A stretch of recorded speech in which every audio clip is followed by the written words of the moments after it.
All right, here we go. All right, what's today's date? Today is the 17th. 17th. Shall we start? Oh yeah, it's November 17th, 2024. Welcome to Bantu TV, and you tuned in to us every Sunday, right about not this minute. No, actually, during summertime we do it a little later, which I mean it Mhm, remains 20 hours on the time, but mhm. over here in the Midwest, and we do Eastern time over here. It's typically 1400 hours. So now it's 1300 hours. They pushed the clock, or we pushed the clock a couple of weeks ago. We getting into the long, hot, cold winter months coming up. Anyway, that's too much for me. And my name is Kalinda Chinda. I'm right here in the Hoosier state of Indiana, and the city is in Indianapolis, of course. And welcome everybody, and hopefully we have a very interesting, entertaining, and at the end of how many hours you're gonna be here, hopefully one or two people get one or two things, including myself. Shall I leave the chair now to but if I do your vavuzelas, please, like you do every Sunday. Yeah, thank you, ladies and gentlemen. Welcome you to our beautiful podcast. Um, Thank you for joining us today. Of course, we appreciate for you taking time out of your busy schedule just to talk with us and conversate on certain issues that are of national importance. So, yes, thank you. This is Chanda Chilufia broadcasting live from Ontario, Canada. Thank you. Great, and I didn't know we had somebody tuned in here for a moment. What was it? Chilombo something? He just left. I Oh, guess he's tuned in from YouTube. Anyway, I mean, yeah, there's so many platform we're using for you to join in, and of course there's the links in the bio if you want to join in and contribute. So I guess let's start the conversation, Rex, with you. And well, so this week, a lot of some interesting headlines from the motherland. And I'd like us to start with the very most important one, which actually had a conversation about this the other day with a very good friend of mine. Um, uh, it's the recoveries that the ACC are making from, of course, the former, leaders in the past regime, um, that are just mind blowing. Back to the fear. oh, A wow. billion kwacha, recovered in the last 3 years from suspected PF, of course. Uh, Mhm. I call them plunderers. Assets, other monies, money.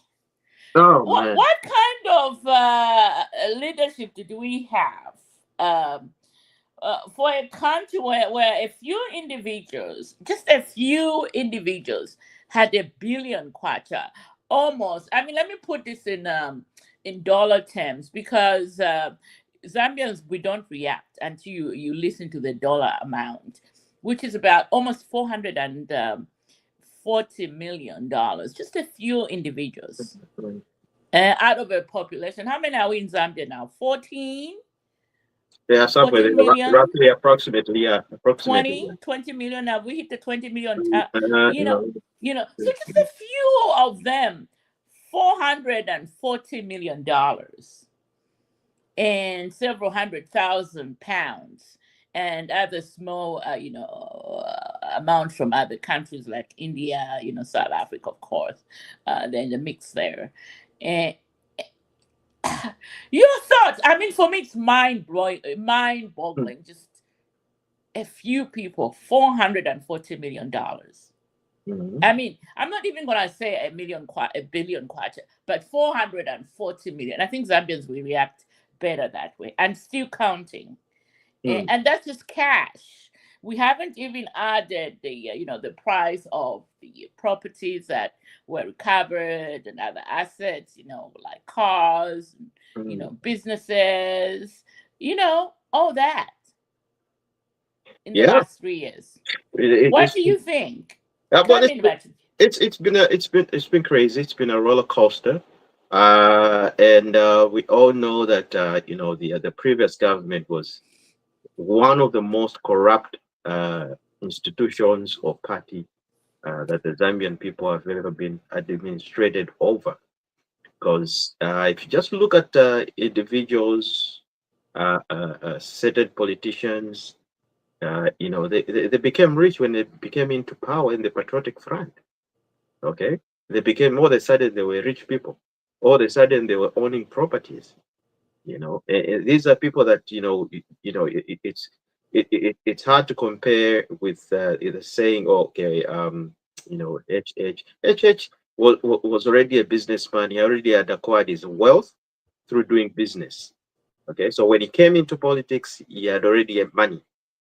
Okay, so that's why when he came into politics, he was saying, look, I'm not even going to touch my salary. I'd rather they contribute that to the people, to the vulnerable people. You know, it's not it wasn't like a overnight thing like we saw in the previous government, the previous president. I mean, he said when he went to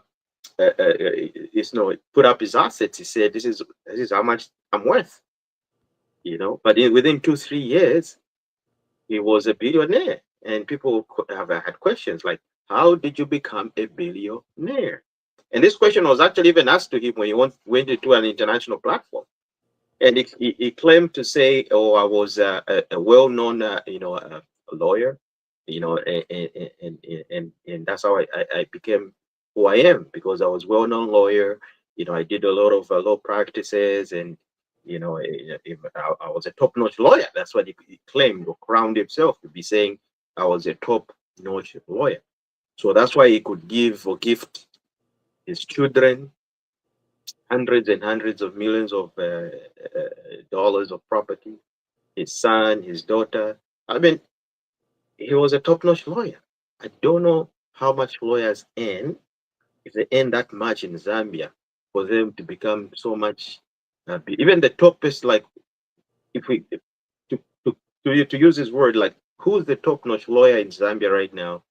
Does he have that kind of money to gift his children? That kind of those kind of wealth, that kind of wealth. Like, can you have 100 vehicles, cars, mansions? You just say, "Oh, this, I'm going to gift you as a birthday present." So we need to look at this and say, "Look, what are we looking at?" And so that's why we're saying, like, look, the previous government, yes, was corrupt, but at what level? Like, every government is corrupt.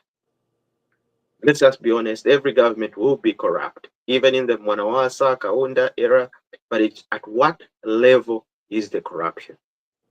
And is the leader in the forefront of that corruption?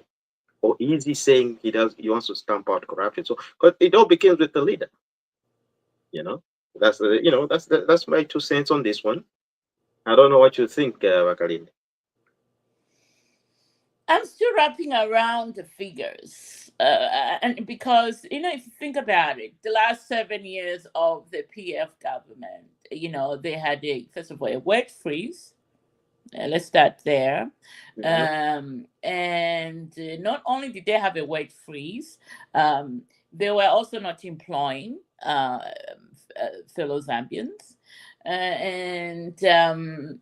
and of course we didn't have any drugs in our hospitals.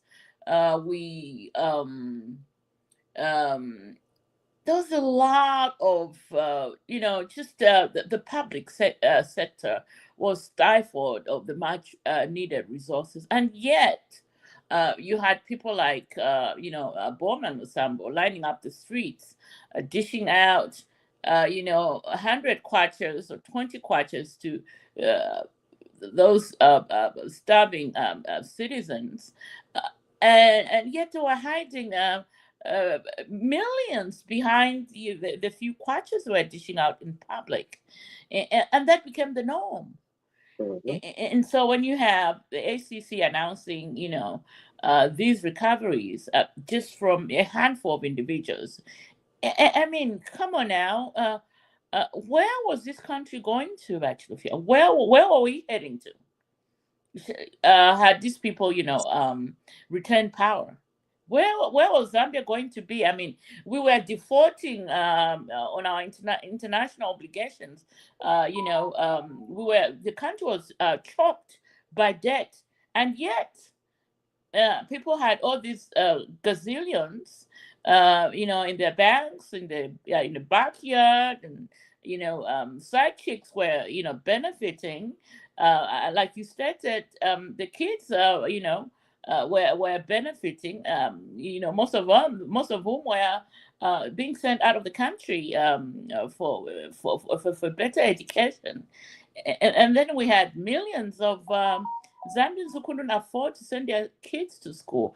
And I mean, we saw that report from the BBC where we just, hit, enrollment because of free education to 2 million.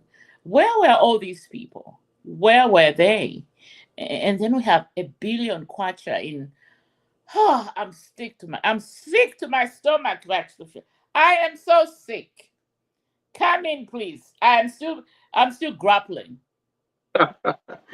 Yeah, so it's just like everybody, like just like everybody else, everybody's of course sick and upset. I don't even know what term we can use at this point or at this time, because just looking at the current situation, it's a sad story really to look at how our resources were wasted, and Hmm. only a few individuals had the access to that kind of money. And it's really really sad. Like, what about everybody else? The Zambian people at hand are the ones to lose. The people have lost a lot. And oh, we got a visitor. Actually, that's my older sister in England. Okay. Mhm.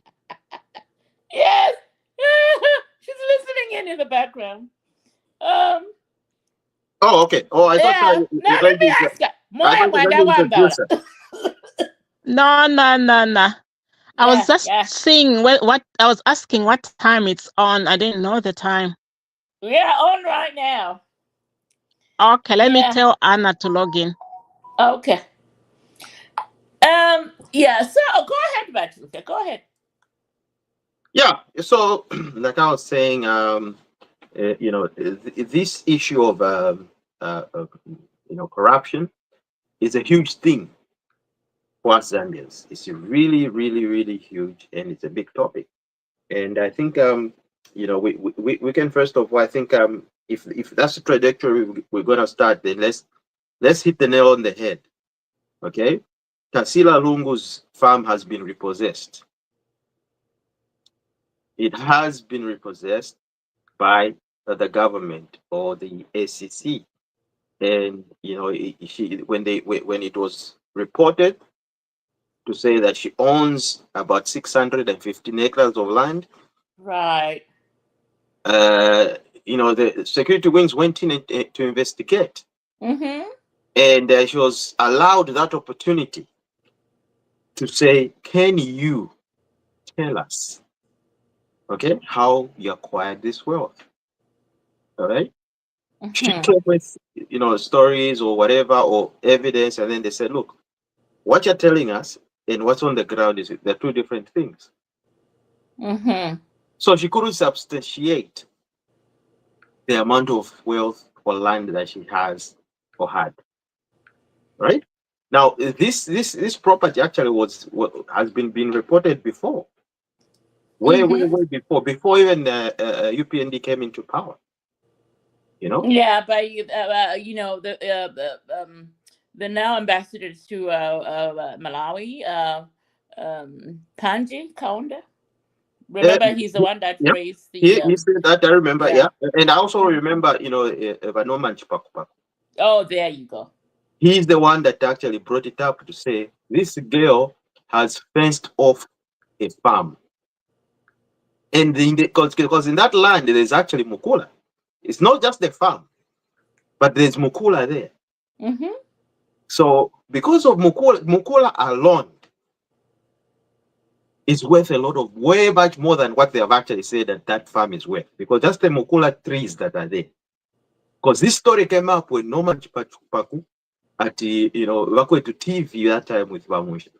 He reviewed to say, look, this girl has the audacity to go and fence off, because people were it was just a barren land, and people Mm-hmm. were there, people were going to, some were farming, some were, getting the mukula tree, illegal. Mm.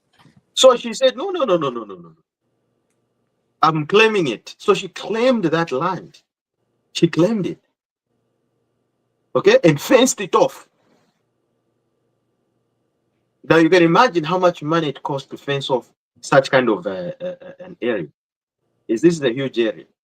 So she fenced it off, and after she fenced it off, she started building properties in there, houses and all that. And it's called now what kind of ranch is it?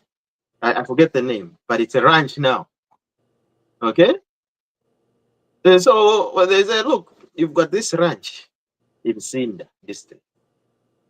Can you tell me, as a councillor, how you acquire this wealth? Okay, to get or to have this kind of property, right? She couldn't tell. She couldn't reveal. She couldn't Mm-hmm. say. She couldn't, prove to say, oh, because I've been waiting for the last 100 years or whatever example like that. Where did you get the money? But Yes. but we all know where she got the money. From daddy. From daddy. I'm sorry.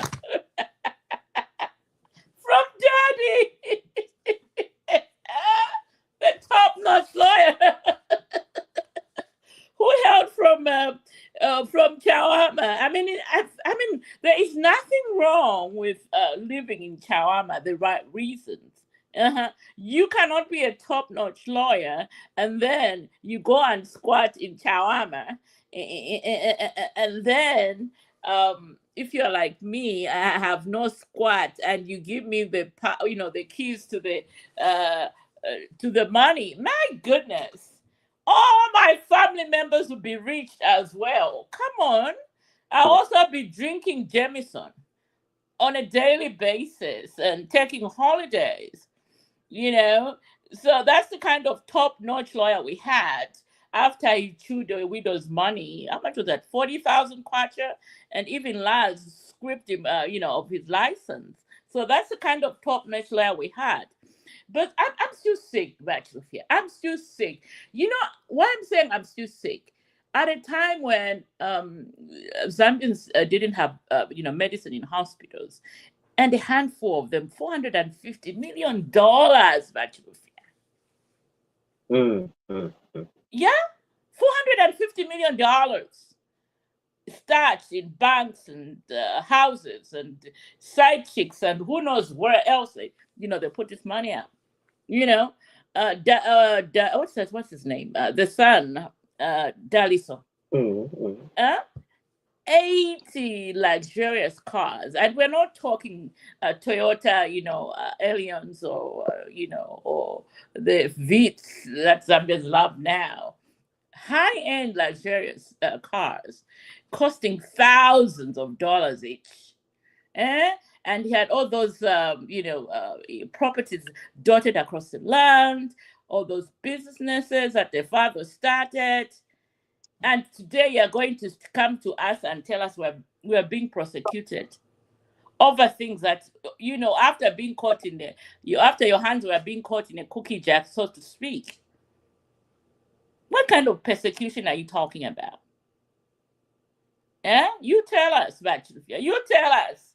When I start talking about, I'm very emotional about it because I've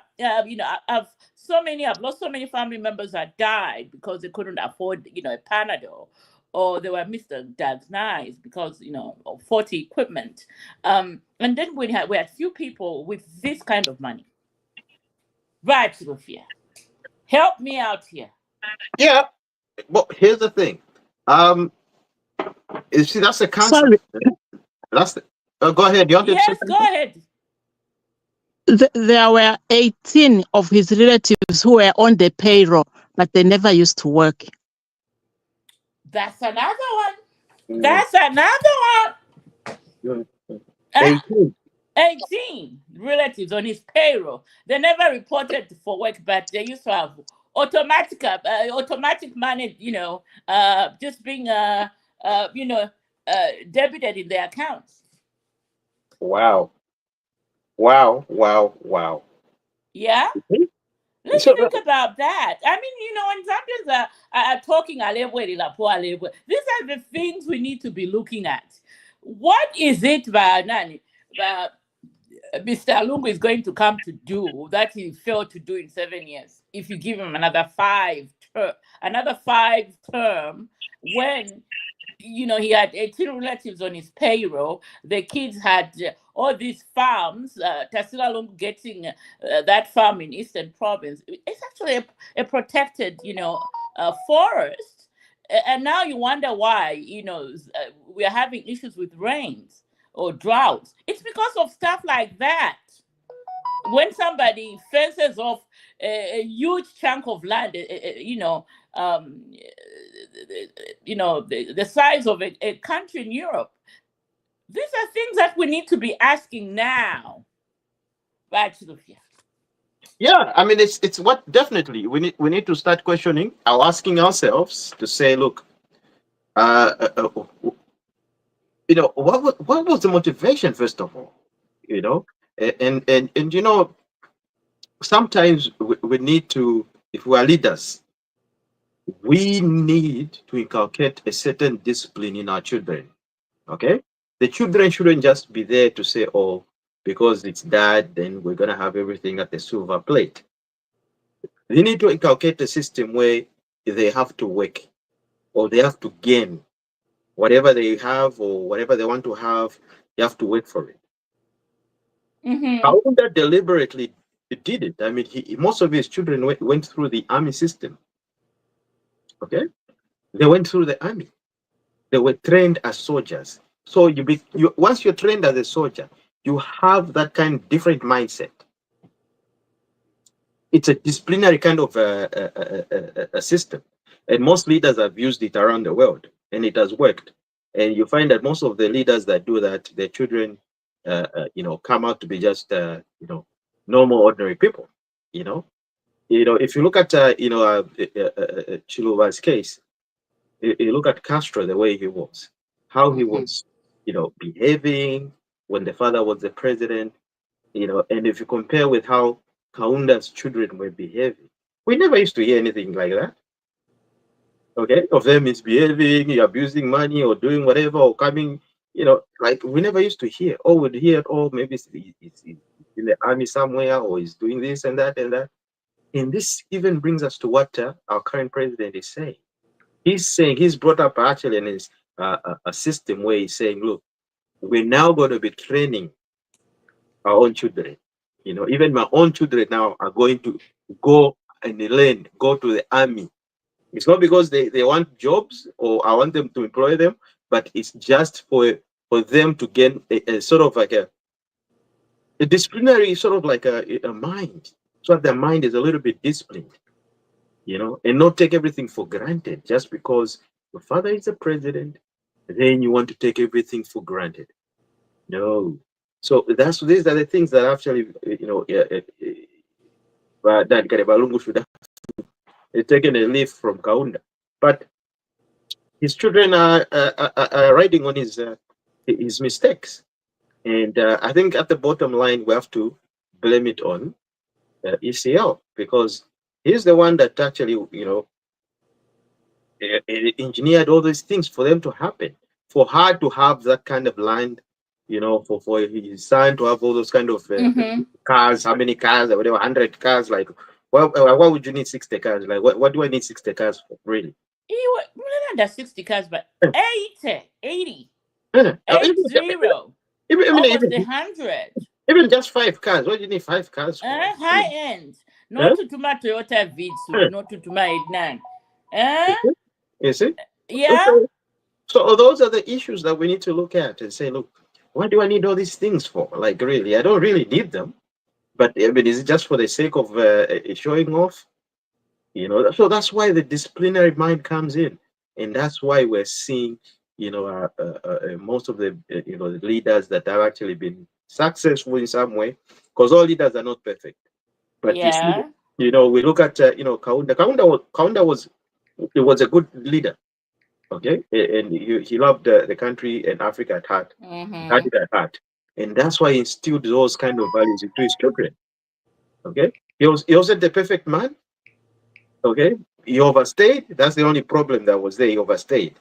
Because if he had just gone there 1 or 2 terms and that's it, I mean, it would have been a different story. But at that point in time, it was necessary for Zambia to be a one-party state. At that time, okay. Now, when we came Mm-hmm. into multi-party system, we have, Chiluba, his kids, then you have Monawasa. Look at Monawasa's kids. Have you ever heard Monawasa's kids involving themselves in things like that? No. Only ECOs. Right? Why? Why? You know, I told him where I kind of. I already she said I did about Yeah. I said ECL was as poor as a chicken mouse. Mm. Huh? Or I was as poor as me. The moment he got the keys to the wealth, my goodness. I mean, come on. You have got all these deals that are coming in front, on your desk. You he was tempted. The temptation was so overwhelming, and then he surrounded himself with wrong people. Abena what's his name again? What's his name? Kaizia Kezia. Well, I always forget Or his Kaiser name. Zulu. Kaiser Kaiser Zulu. Zulu. Yes. You surround yourself with Abena Kaiser Zulu. You surround yourself with Given Rubinda. What is Given Rubinda going to advise you? Nakachinda. Mm. Mm. Yeah, Nakachinda is on Lungu's payroll. What is Nakachinda going to advise Balungu? Hmm? So, and I mean, it's a very sort of state of affairs, and I hope Zambians are watching and do the right thing in 2026 and the elections beyond.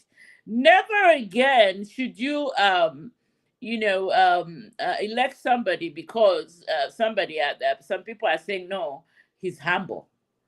I mean, we don't even know which church Lungu goes to. What is what I mean, we are being told, oh, Balungu is a Christian. Which church? Somebody tells me. Yeah, in the comments below, comment Balungu, which church does he go to? Is somebody humble going to give his wife $400,000 to give his niece? Huh? Is somebody humble going to give his oh god, why is that? I don't know about what chula. Anyway, let me hold those thoughts because I was going to go on personal already. Our resident peers, welcome back. What's going on? My resident peers. Anyway, I think you might have to unmute your mic, my resident peers. Are you fishing? Bakazia. Anyway, if you're listening in, Bakazia, we're talking about the $450 million that ACCA have recovered from your former bosses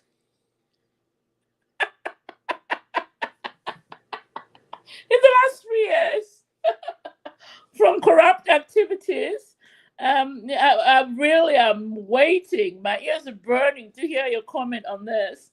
So tell us, what do you think about the recoveries? I mean, I know you're one person who is very vocal on in support of the former regime. So I'd like to hear your thoughts on that. And of course, Tassila Lungu losing that protected forest out of Eastern Province. Madam Esther Lungu also, losing multiple properties worth millions. Dali Solungu losing those luxurious cars and properties dotted across the land.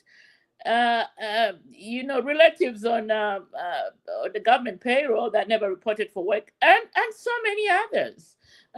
I'm waiting to hear those answers by resident PS, seeing as you were by resident PS. He was here. Yeah, he was here just a minute ago, but he did say here that he said that there is nothing wrong in owning resident PS Nabena. There's nothing wrong in acquiring land in Zambia as long as it was done legally. By resident PS, one piece of land, a protected piece of land in Eastern Province, which could not commensurate with whatever she was getting as a councillor. I mean, let's just put the numbers there. In 4 years, when Tassila was, actually 2 years, I think, a councillor in the Lusaka City Council, she only earned a portly 21,000 kwacha. How do you then afford a protected forest worth millions? Answer that.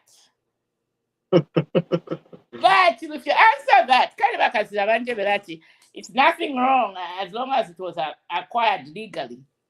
Well, it is right on that point. I mean, if it was acquired. Well, look at him. Bakazia, you are back. I'm back. Now, question. Answer. Rest in peace. Answer.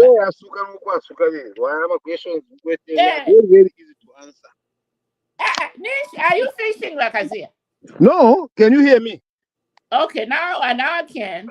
Maybe I need to pop up my body. Hey, Bakazia. So, we're getting a question so that I can answer properly.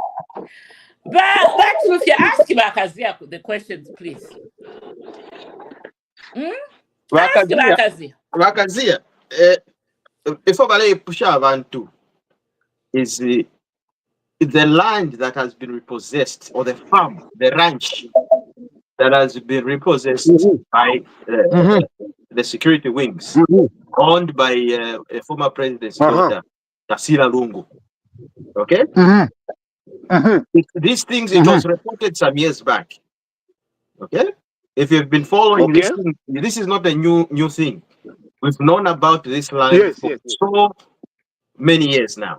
Even before the UK changed government, it was well known that what she did, she took it upon herself to fence off an area in Sinda where Mukula, in case people don't know about this, that area or that farm or ranch at Mukula, she went and fenced it off. This was a day where people would just go there farming. Some people were getting a Mukula tree. Did she get title for that? When she was fencing, did she have title on it? Did she what? Did she have title to the land she was fencing? She took it upon herself for just because my father is the leader. Just because my father is the leader. The question is not whether the father was the leader. Did she have title deeds to that land? Whether she had title deed or not, they are not sure. I don't know if she had the title deeds, but according to the story, the way we know it, it looked like she didn't have title. Okay, but if she had title, then she could have presented all this because everything was in court. The story that we were getting at that time, way before 2021, she went there and used her authority to fence off an area in Sinda where Mukula is believed to be. She used the authority So she didn't use a title, but the authority. And what authority is that? My father is the president. So she fenced that off. And after years and years, this is what 2024 now. Okay? They named it whatever called a ranch, whatever it's called. And people, they took her to court and said, look, can you justify how we acquired this land? She failed to provide proof. Just the same thing you're asking, did she have title? We obviously failed to provide, even if she had title, but well, the quite big question is this. How did you acquire this land? Because this is not a small farm. Okay, we're talking about hectares. And so if you have got hectares and hectares of land, then it means you must have a very good business. Okay, as a councillor from Chawama. Right? So that's the big question.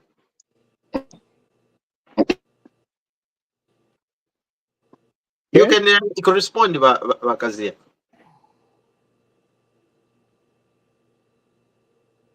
We are waiting by resident PS. Martina. Oh, I think go ahead. It keeps on dropping. I think it's got problem the network. Well, he's probably pushing. Anyway, so that's the topic at hand, and people, if you have any comments, please let's go ahead start commenting on our comment section here so that we can highlight those. But let me bring in the man that has power this week. Let's see, Mr. Masiliso Mlemwa. Well, he used YouTube, but I don't know. But eventually, I can't. Yeah, what happened? I can't. Some stuff I can't add from YouTube. What's going on? What's that? I can't add him on the platform from YouTube. Just I don't know. It's on your side. I don't know. No, it's not on my side. I can't add him on. You are the admin. I mean, I don't know. Like I don't have those powers. I don't know. I can't add him on. Mr. Masiliso, try again. For whatever reason, I know you're I can see him. He's there. Yeah, but I can't add him on. He doesn't have an link on it here. Well, I think he's already on. I mean, if he's there, then he just has to speak, isn't he? I can see him there. No, but he's not. He's not on this. He's not in the studio. Can you hear me? I have to have it. Oh, I don't know. Yeah, we can hear you, Bakazia. Mr. Masiliso, if you can hear me, can you log out again and try? Bakazia, yeah, you got the questions. Yeah, now I said, for me, I feel sad when I see that kind of, I would call it, for a lack of a better term, a poverty mentality, whereby 600 hectares is what we are saying is too much. When all those politicians that you see, both in PF and UPND right now, President HH, how many hectares of land does he have? If you ask Gary Nkombo, how many hectares of land does he have? If you ask Jack Mwimbo, ask them how many hectares they have. That is a drop in the ocean, guys. These are Zambians. 600 hectares is not out of the no, 600 hectares is the size of a country. Let me finish. Okay, go ahead. You can ask the Minister of Lands himself, Jack Muchima, to say how many hectares of land are on title for you. Ask them, let them, all these ministers, all the members of parliament declare how many hectares they have on title in their names. You will be amazed. So for me, the first question I'm saying of hectares is much, is big. Yes, that one, I do not support it. I do not support anyone who is going to give Zambians less land and give foreigners more land. Just we were discussing here, 120,000 hectares of land given to foreigners to mine on. How much land has Kansanshi been given? How much land has Mopan been given? All these are foreigners. So we should be having a problem on 600 hectares for a Zambian. That is embarrassing. I would not rather discuss that. Now, if you move to that, how she acquired it is a question which is subject to the law.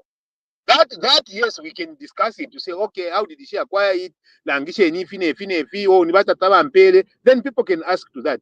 But to own 600 hectares of land in Zambia by a Zambian, and we should have a problem when a Zambian owns that land, and never to have a problem when a foreigner owns 120,000 hectares of land? It's an embarrassment, guys. It is an embarrassment. I would rather you, Wakalinda, holding 10,000 hectares of land in Zambia than having a Chinese own 15,000 hectares of land. I would rather you own it. That is what. Abakasi, I mean, before, I mean, nobody's questioning that it's the legality. The question is, no. The okay. question here, Abakasi, is how does a councillor who earns 21,000 kwacha? That's the question. Who owns 21,000 kwacha as a councillor No. afford to pay for a huge chunk of land worth millions, and not millions of kwacha dollars? Now, let me tell you Answer this. that. I'm going to answer that very well. We in Zambia have one problem whereby we are reducing every person's life to only a salary. The development that one must achieve is a salary. So ngata pari salary is a pafile pari kwete. You cannot engage yourself in any meaningful business for you to acquire something. Then people start to calculate. What business does Tasila Lungu do? Listen, Bachanda. You see, you start to equate a person's life to a salary that only cancel for 2,000 kwacha. Therefore, her life must revolve around 2,000 kwacha. Tasila, that is to have been on record of saying, "I'm to pay if you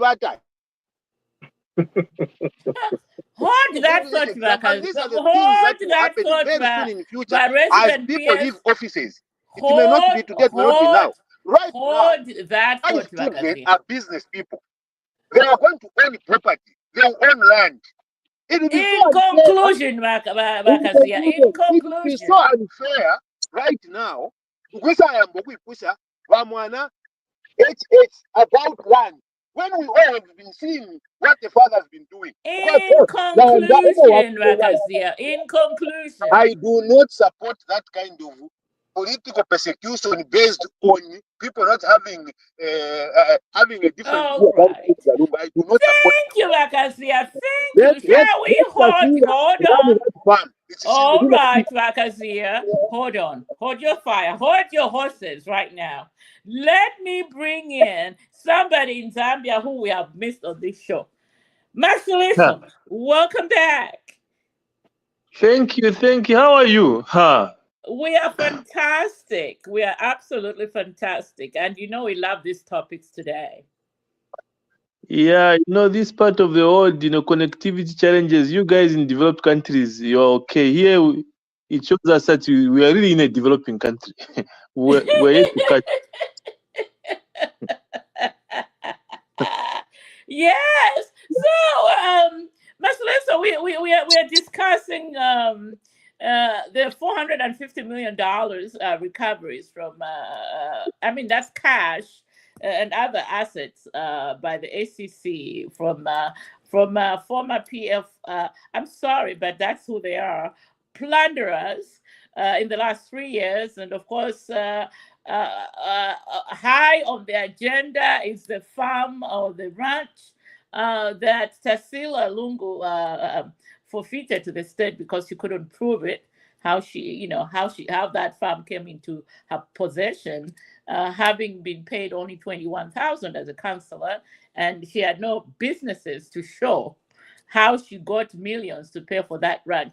Your comment, Masiliso, as somebody in Zambia and somebody keenly following this story, I would like to get your perspective on that before we go to Lady Sarah, who just joined in.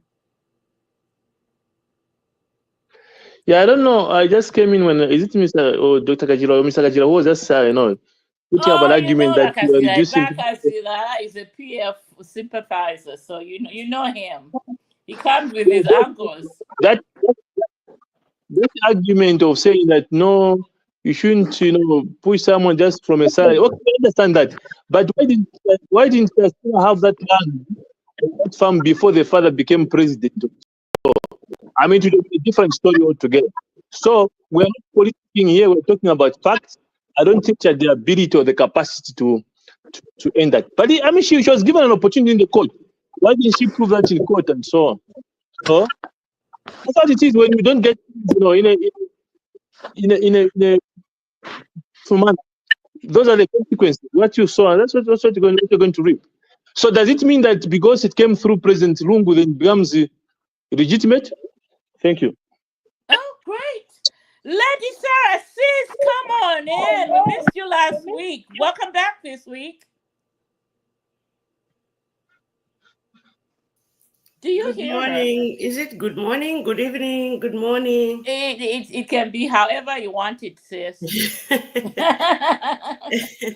What are you talking about? I've just come. I'm just saying, we're talking about Us the 400 in this place, this is when we've just woken up. Yesterday, I woke up to 10 p.m. I was going to bed late, so I've just woken up and then, I said, I've missed Visakazia. I need to join.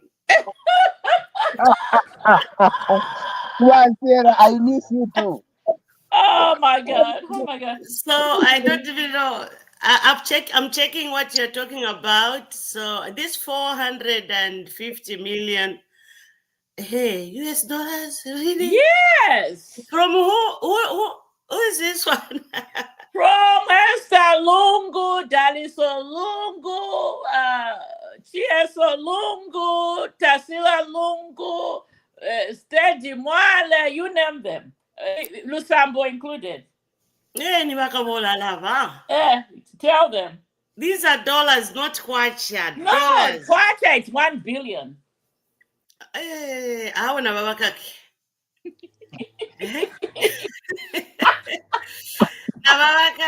not to recover. You recover, somebody can even hold their wedding. Yes.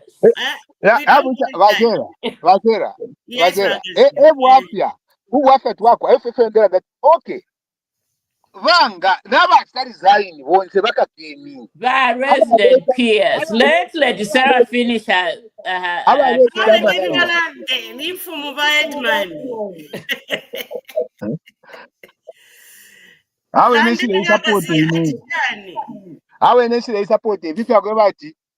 you see, okay, mwapo. Icho ndekana inecho ndikeni number 1 apa sera chakati. Umwina Zambia achita own 600 hectares of land. Twakwata problem. Twalalanga rukwati yakula sana. This is the size of a country. Eno mchinese asapoka 120,000 hectares of land. Twamupela asenda na title yako yana kuchina mkusenda maloni. Kuno we are that for me is beyond my thinking. I would rather you own 100,000 hectares of land as a Zambian. I will be the first one to support, but not to pay a foreigner to own the land. The war against Israel and your president is about land. It's not about fish. In land. Once you lose land, you lose everything. It will be a problem in future. We will start saying, yes, Masiliso, come in. What your thought, Bakazia? Masiliso, come in. Bakazia is just arguing generally, but I want to ask a question that does it mean that it's only Tasia Lungu that has that type of hectarage? Are there no other Zambians that have? How come other Zambians that have not been actually, the land has not been gotten away from them? You see, the argument should be specific. Maybe you didn't hear my point. My point was someone was saying it is too much. So I said, no, it can't be too much for Zambia. No, that is what too I'm much saying. should not be. Yeah. So if you are too much should not be. Okay, so if you are with me that too much, we take that out to say completely, she can own even more.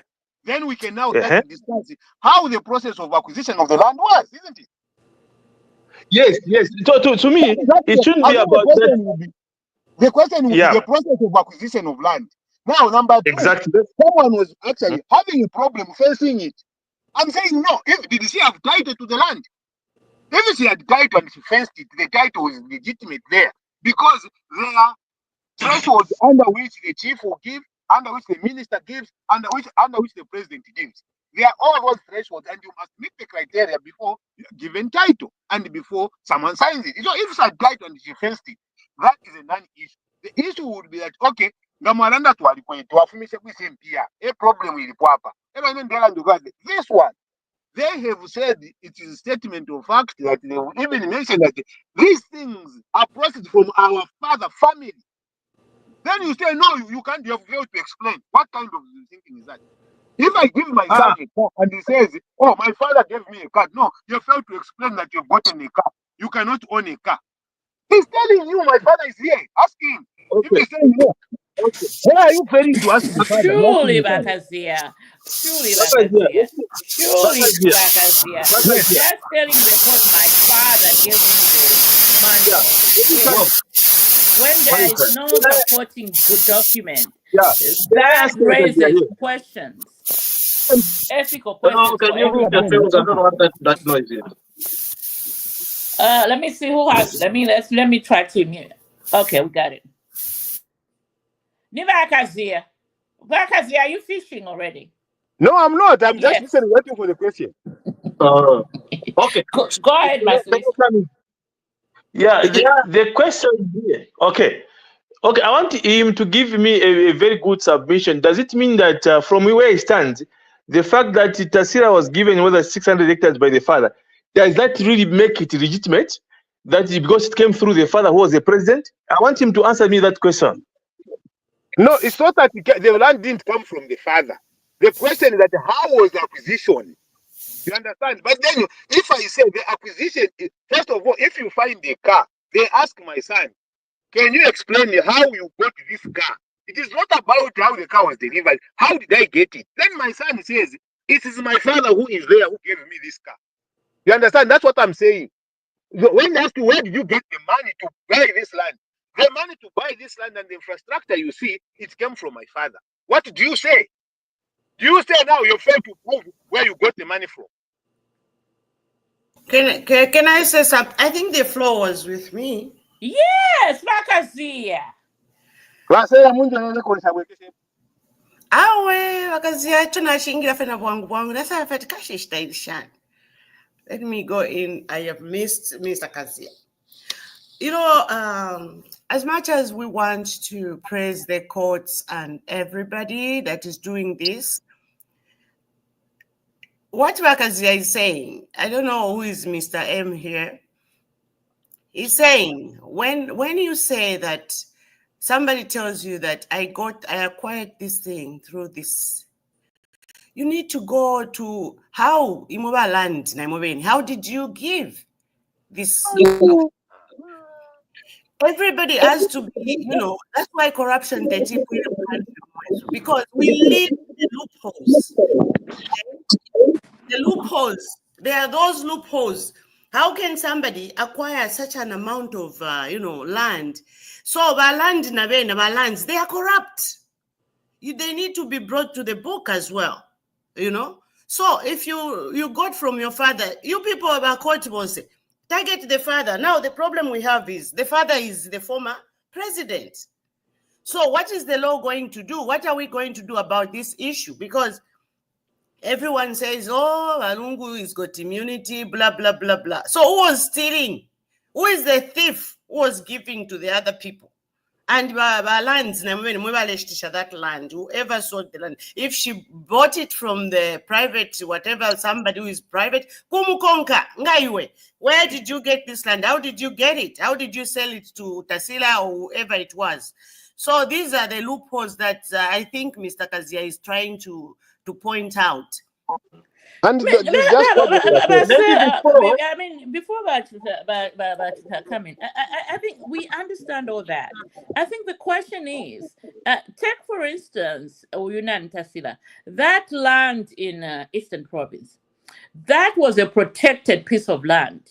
So there are rules to how you go about acquiring a protected piece of land. So that's why you're right, because first of all, that land should have been degazetted from being a protected forest to just being a mere land for somebody to own. So if that wasn't done, Basela, you're so right. Whoever signed off that piece of land should be prosecuted. But in this case, Tasila is saying, "Oh, it's my father."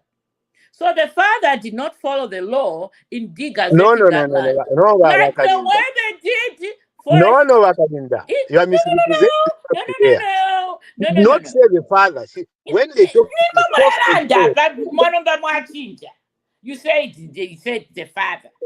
No, I said when they say the source of indalama eshorebumfi. Chifumine pisa source yandalama financial source.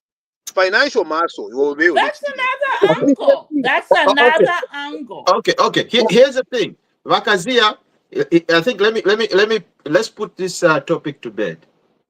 Monen, the story started way before 2021. Okay, I know. I remember when you were Norman Chipakupaku. Okay, on BantuTV reviewed this information that time. He said Tasila Lungu has taken upon herself. Okay, so meaning she used the power of influence, right?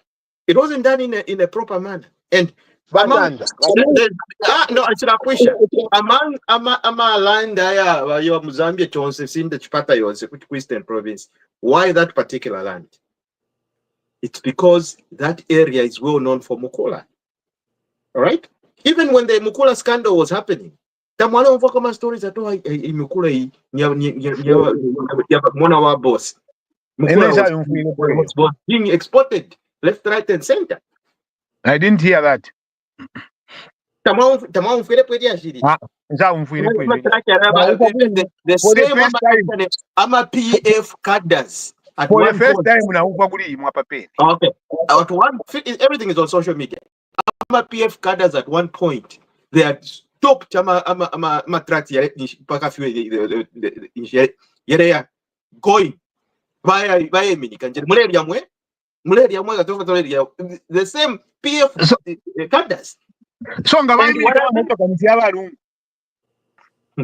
even to feed, there's no smoke without. In fact, the same terminology of Alanda about what there's no smoke without fire. Yes, it's real. But here's the thing. I'm going to agree with you on one point. Okay, just on one point. Zambian Ulionse, they should own land. Every Zambian should own land. It shouldn't be a problem. Okay? Apapena, we're not arguing. Well, anybody can own land. You can go to your village, you know, na ya kumpika, na ya kukasama, na landa ne mfumu bampela. Njendefu land, bampela. Okay? You can own land. But the big problem is this. That specific land, the big question is, why that specific land?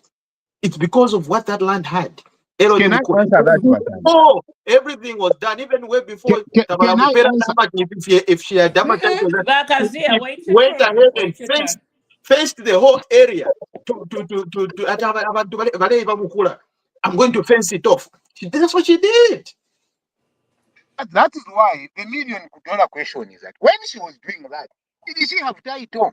Hello, if she had title, if you check with Ministry of Land, does she have all the necessary documents? Let me tell you, to get title in Zambia, it's not something that you just wake up and say title.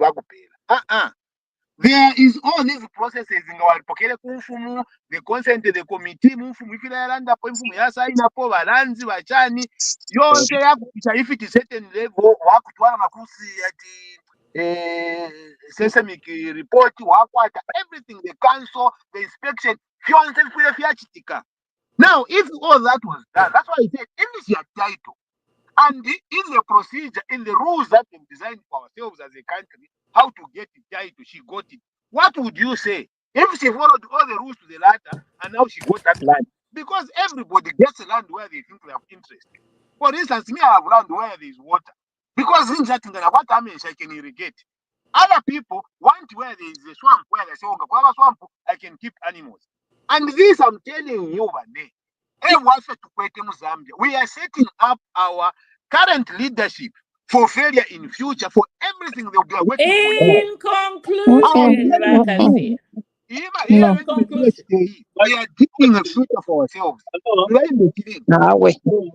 Okay. In No. Hello? conclusion, Rakazia, in conclusion, let's have In a I rather don't conclusion, good know. she took yeah. it upon herself because she was daughter of someone who was in charge.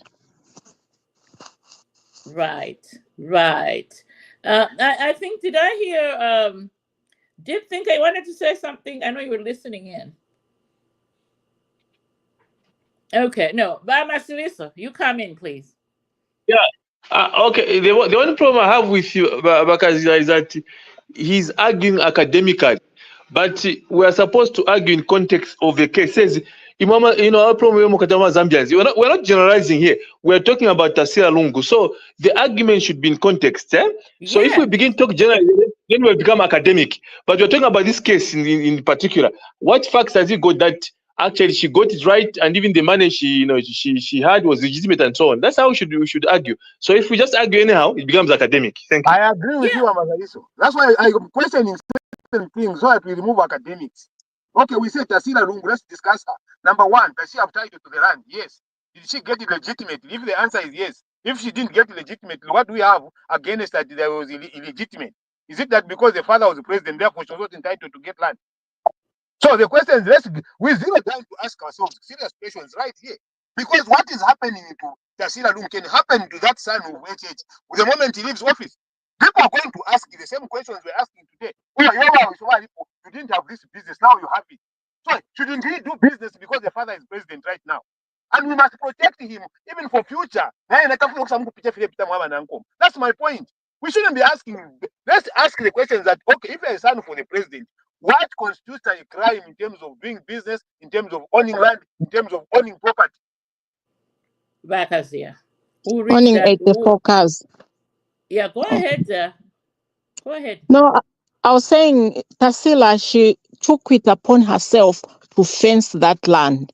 So she did that because she had power to do that because the father was ruling at that time. My question is not answered. Did she have title at the time she was fencing the land? It's not even right now. It's even, you know what? For me, really, I look at it from this way, and this is why I agree with Marcella when she said we need to prosecute the officials at the Ministry of One, uh, on the basis that the piece of land that she fenced off, that's a protected piece of land. It's like Forest 27 in Lusaka. It's State Lodge. Okay. The We are waiting difference for is demolition. here. The difference is, let me finish. The difference is here. Forest 27 was degazetted. So it was done legally. That's why the government of the day is having a tough time to grab that land from the people who owns it. Because it was degazetted for it to be what it has become today. That piece of land in Eastern Province was never degazetted by any Ministry of Lands official, any state laws that governs the degazetting process. It was never done. Tasila Lungu used her name to begin with and her connection to her father to do whatever she wanted to do there. That's one point. The second point, which the ACC has proved before a court of law, she couldn't even, justify where she got her money from. Because, first of all, we must remember that Tasila Lungu is not a child. Tasila Lungu is an adult. So if you present yourself, look, I'm a counselor, and this is how much money I get, not because my father gave me as a birthday or he gave me this much. And that's the basis of where the ACC came in. So there are two things here. The money she used to own that land and how that land was acquired. That's very problematic to me. And we are not saying no Zambian can own land as long as you can prove your My income. question is, when Tasila Lungu was fencing the property, Did she have the titles? Because I'm issues of gazetting the She land, may I'm have issues of I what mean, she may protected have the land. title They that she had got everything. under, Okay. under because of her name. No, ma, who any Any Zambian would have been questioned. there is You no and I, but Bakazia, let's not live in La La Land. yeah, You but then and I know this. this is what Wasera is asking now to say, Monen, if there were people involved from Ministry of Lands, because you see, they do the due diligence, they themselves, they're employed, paid by government to do the due diligence. Number one, what about title? Is this land protected? If it is protected, they cannot give you title because it will not, it is illegal to do it. And if someone authorized it, it wasn't definitely Tasira, it was someone else. What is The that father. person paying? Mama, that is where the problem is. That's what Basera was asking. Bakazia, He said, can I how say are you? something? Can I finish? Can I say something? Yes. Bakazia, you have 30 seconds. Okay, Bakalinda. You know what I'm saying myself. My point is, by SCC Navena, they should tell us who ashtishe land kuli Tazila. Yes. But we Yes. never do you know what I mean? Because there's no way you can just be grabbing things. We don't know who is doing the wrong thing. Because this will continue. Yes. You understand? Yes. This is what we are talking about. We have no problem getting Tasila in court and everything and getting all the monies. But you, by SCC, what are you doing? You are not giving us information how these people are acquiring these properties. Can you give us who went wrong? Where did it go wrong? So not Tasila. Tasila was wrong, right?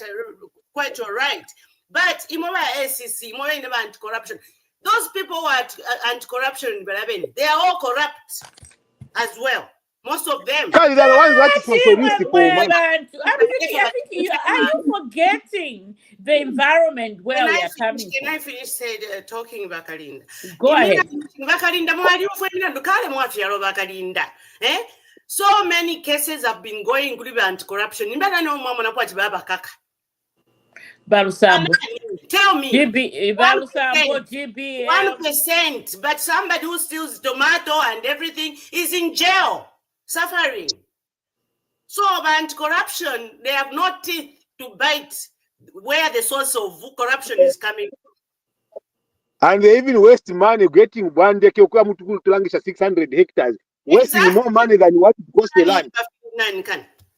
Because that piece of land does not cost 600,000 kwacha. Let's be honest. I mean, let's not trivialize. Let's not trivialize the fact that ACC has recovered $450 million from a few individuals at the expense of 20 million Zambians. Let's not trivialize that. Let's bring in what Deep Thinker Bakalinda. Let's have everybody to contribute. But Deep Thinker is doing something. He's just listening in today. He just sent me a message. Okay. For me, I want to trust that what ACC is doing is correct. I mean, I don't think they're playing games, so they know what they did. Even though we don't have details, but I can trust the institution that they have done their homework.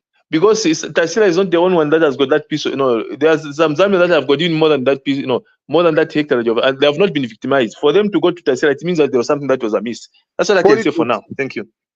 Thank you. I mean, also just in this, let's throw in the fact that the Sturdy Mwale's farm in Chikakata with, $2.5 million is now being manned by our defense forces.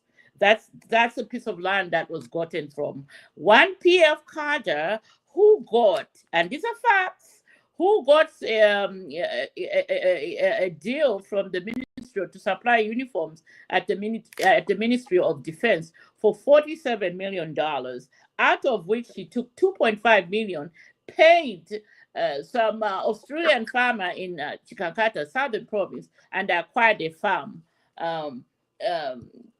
About 100, I think it's 100,000 hectares. That's the kind of thieving that was going under the nose. Imagine that.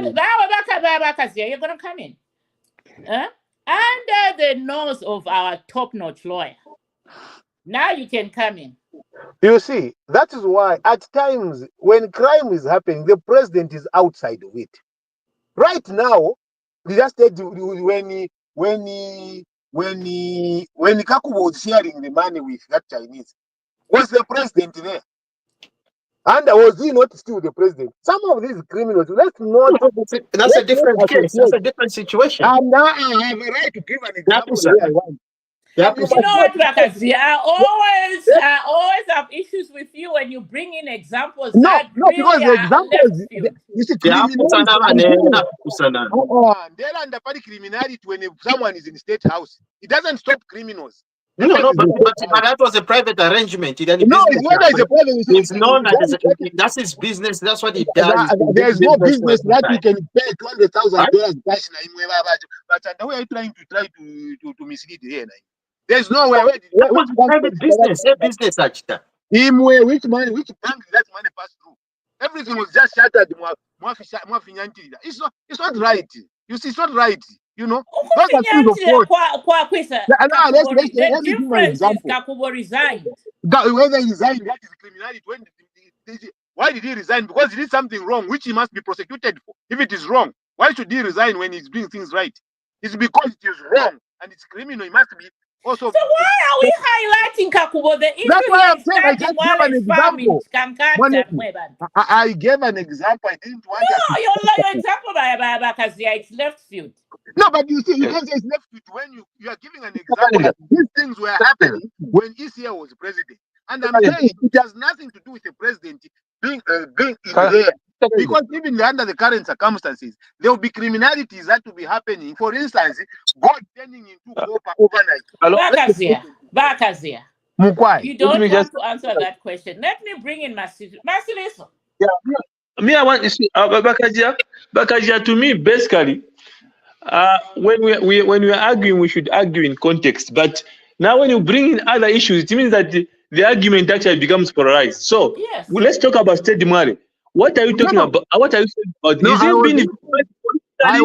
being listen, I was not responding to you when you said that. That's why I said let's put the context, because some context require also different hit back. When you say there were criminalities that were happening under ECA, I will say yes, there are criminalities that are happening under President HH, but it's not everything that President HH is aware. Just like it not be every criminality that happened under ECA, which ECA was aware.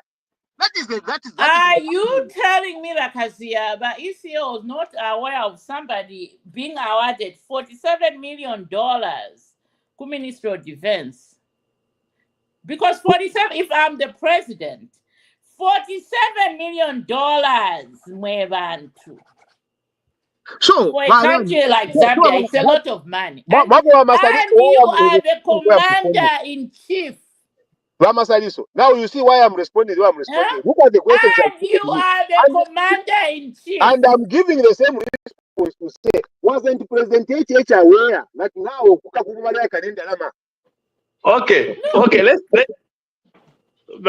me put this way. When we're arguing, let's look at a particular case and exhaust that case. I agree. Elsewhere, it means that I will digress. Let's look at the case. I definitely agree that let's contextualize. Let's contextualize on 1 and 0 in ask ourselves. But the thing is, when I brought I specifically mentioned State Dimwale, the $47 million, out of which he took 2.5 million cash and then went and paid that Australian farmer in Chikankata for that 1,000 hectares of land. That the Ministry of Defense did anybody hear me mention under the what? Under the why? Top notch. That's what you said. And that's how I said, that shouldn't be a concern that because the president was there, because even the current president, things like that happen. All right, okay. You've made your point, Bakazia. But let's go back to the topic. State Dimwale. What I don't know is what Bakalinda has given in terms of statistics, in terms of how much he was paid, and then how we got the money and paid the other one. That I don't have information on. It will be difficult for me to argue on that matter. But the court has decided. So when the court has decided, hoping that it is in the right the context that the court has made their decision, and there's a right to appeal if he doesn't like that judgment, isn't it? Yes, he has a right. Yeah. So that is what I end up. Okay, they're fine. Well, then we all agree. So that was a corrupt acquired property. Obviously, we know by now. Now we now know that it was acquired through alleged to be acquired through corrupt practices. In fact, the big question that what we're saying is like, look, the amaskando ya foolish ya foolish amaskando ya foolish na punch patalala. Okay, and this amaskando yonsaya. This is just the tip of an iceberg. There are way bigger crimes that are yet to be revealed. People of Zambia are going to be surprised when most of the big corrupt practices are going to be revealed. This is just a tip. I'm telling you. Even the president himself, he was like, when he was looking, he said, I was looking at the reports and I was like, I was scared. I was like, why were these people doing things like this? But you see, Bajad, Wow. I definitely agree with you when you say a lot of big things are going to be exposed. And I wish that things should be exposed, both in the past and the present. $3 billion mysteriously going financial crimes and the FIC report. We must do. Ama shares changing hands like we are changing a piece of paper. I agree. Let's investigate each and every one of those. In a Chonkana, and selective application of justice system, where you actually investigate all the previous government leaders and ignore all the current ones. Even in the midst of evidence that is provided, we ignore them and we don't talk about. I have a problem when we do things that way. I have no problem investigating everybody from the previous government and also investigating everybody in the current government. How can Nobody has listen. We're preaching to the same choir, Bakazia. We're preaching to the same choir. The president himself has said, I'm going to fight corruption from the past, present, and future. And then he does nothing for the present. Nothing for the present. So now he's only one man. He can just say that. Now the institutions and the wings, they need to come in. Okay. So now if they start from last year, you can tell them, oh, okay, stop now. Start because investigations take time. To gather information, even now, as we're talking right now, they're investigating. So we should wait until you're out of office. No. All right, let me We're just not help you. I waiting. mean, I think I absolutely do not agree with you, Bakazia. When you come on here every week and say no, the current government are not investigating the current corruption. I mean the fact that first off, we had a gentleman at State House. What was it? Doctor Who? Remember the guy? The guy who was in charge of COVID at State House under the New Dawn government. Early on, the gentleman was fired because of corrupt charges, and why not arrested? Nobody wants to. Why not arrested? The same way I'm not done. Please give me my minutes. I'm not done. Okay, he was fired. He's going through the court process as we speak. So that means there was an arrest. There was an arrest made along the way. If he's going through the court process, let's also remember the guy. The former Northern Province minister. What is his name again? Starts with a C. Searchlight Ascando. He was arrested and fired from his ministerial position under this new government. Last week we came on this platform and spoke about the Isoka DC who was arrested, went through the court process, convicted last week. He's spending 5 years in jail under the New Dawn government. We are talking about council chairman, mayors in Mungu, Choma, Namwala, elsewhere, who were arrested and going through the court process. So you cannot come in here, Bakazia, in good conscience and tell us or tell Zambians that this new Dawn government is just playing politics when it comes to corruption.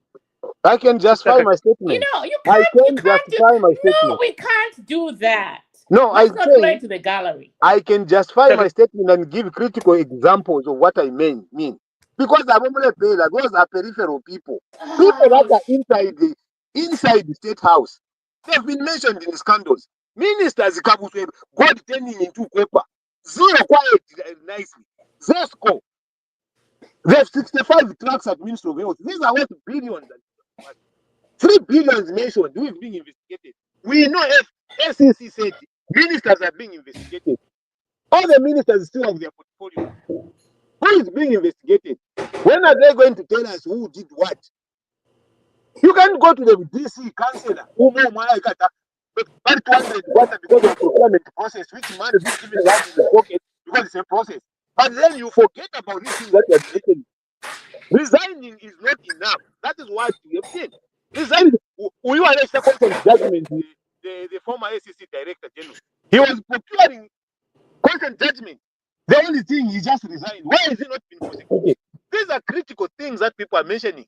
But because you see, if you let them remember, you see, the worst enemy of the current president are people that don't want to tell him what is wrong so that he deals with it. We can't just be praising the president when it suits us. When he is wrong, we tell him, I want to 1, 2, 3, 4 things.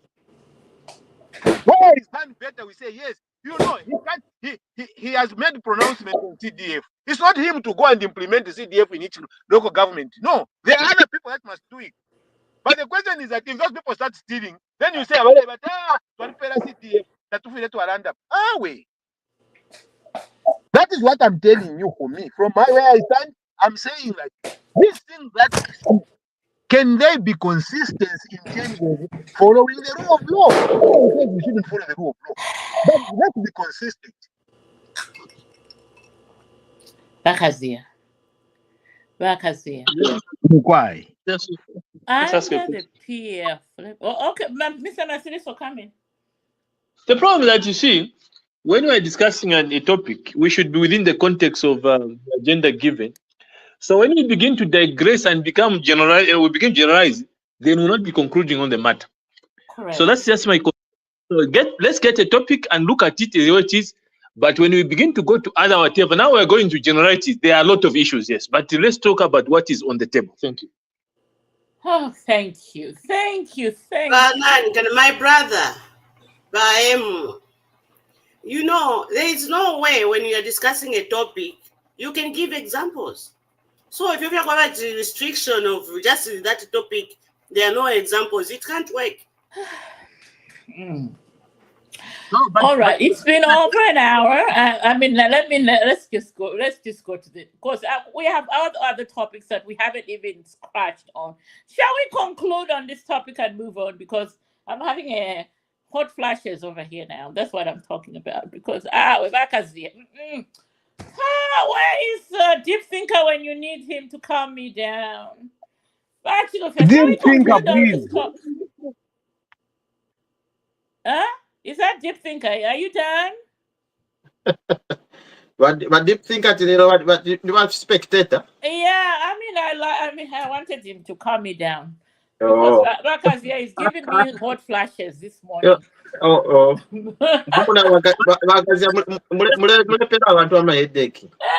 hot flashes right now. Yeah. Shall we move on? Okay. For me, that we shouldn't be digressing.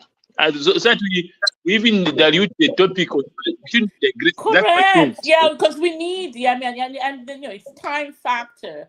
Okay, let's go ahead. It was a clear-cut question, and then it went elsewhere. Okay, back to the first. Shall we go on to the next topic? Let's go. Yeah, let's go. Introduce the next topic. Maybe at this point, shall we just don't even talk about Boma Musambo getting 4 years in the economic courts, and ACC going for his properties today after his conviction. Should we just move on to? I think let's move on. Yeah, to that. Yeah, I don't know. That MP from Mambirima, what's wrong with her?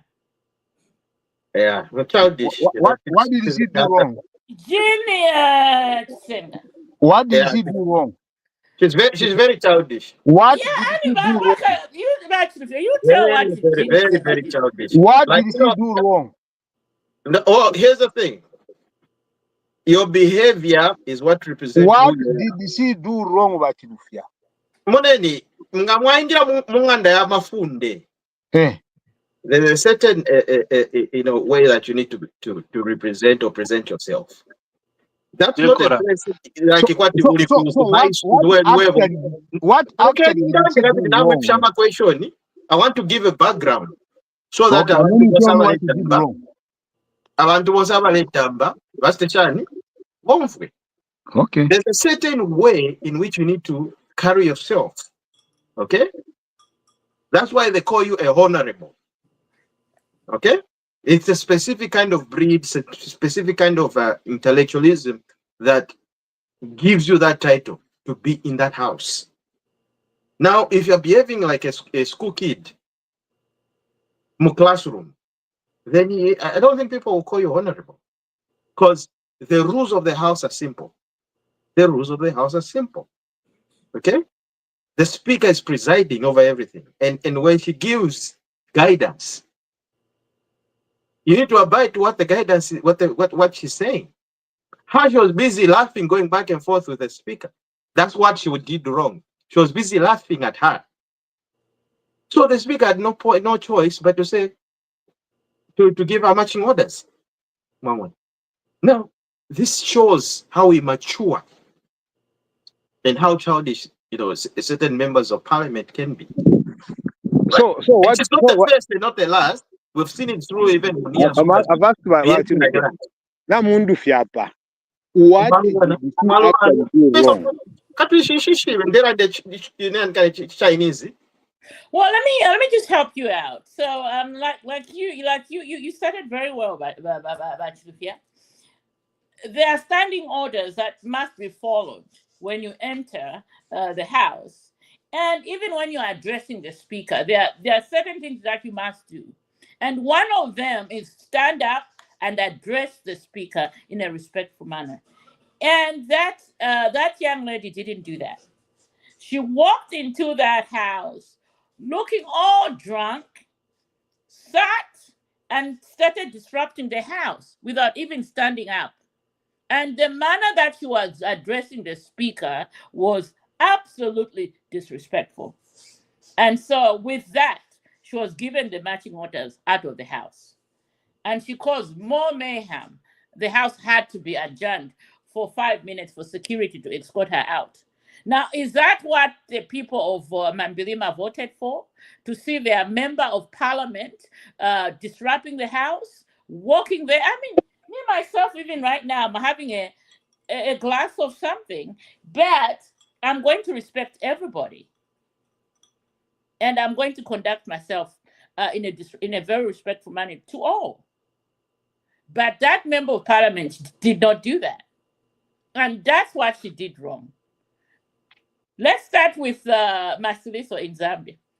What do Actually, you think? Because this is not the first time that I asked the question, my chair. Mr. Kaji, yes. actually, it's good that you also put it in perspective. Because I in this case, I didn't know actually what was. But for me, take it for sure. For someone to have been sent out of parliament by the speaker, it means that she didn't follow the decorum of the house. And then, therefore, I don't know, she was given orientation on what it means to be a member of parliament and so on. Maybe she was under some influence, which is also very unfortunate. Then, to be called honorable, she should be honorable also in the way she does things and so on. So this one, we cannot debate, or we can say it was wrong. It was wrong. Hello? There you have it. But before we go to Lady Sarah.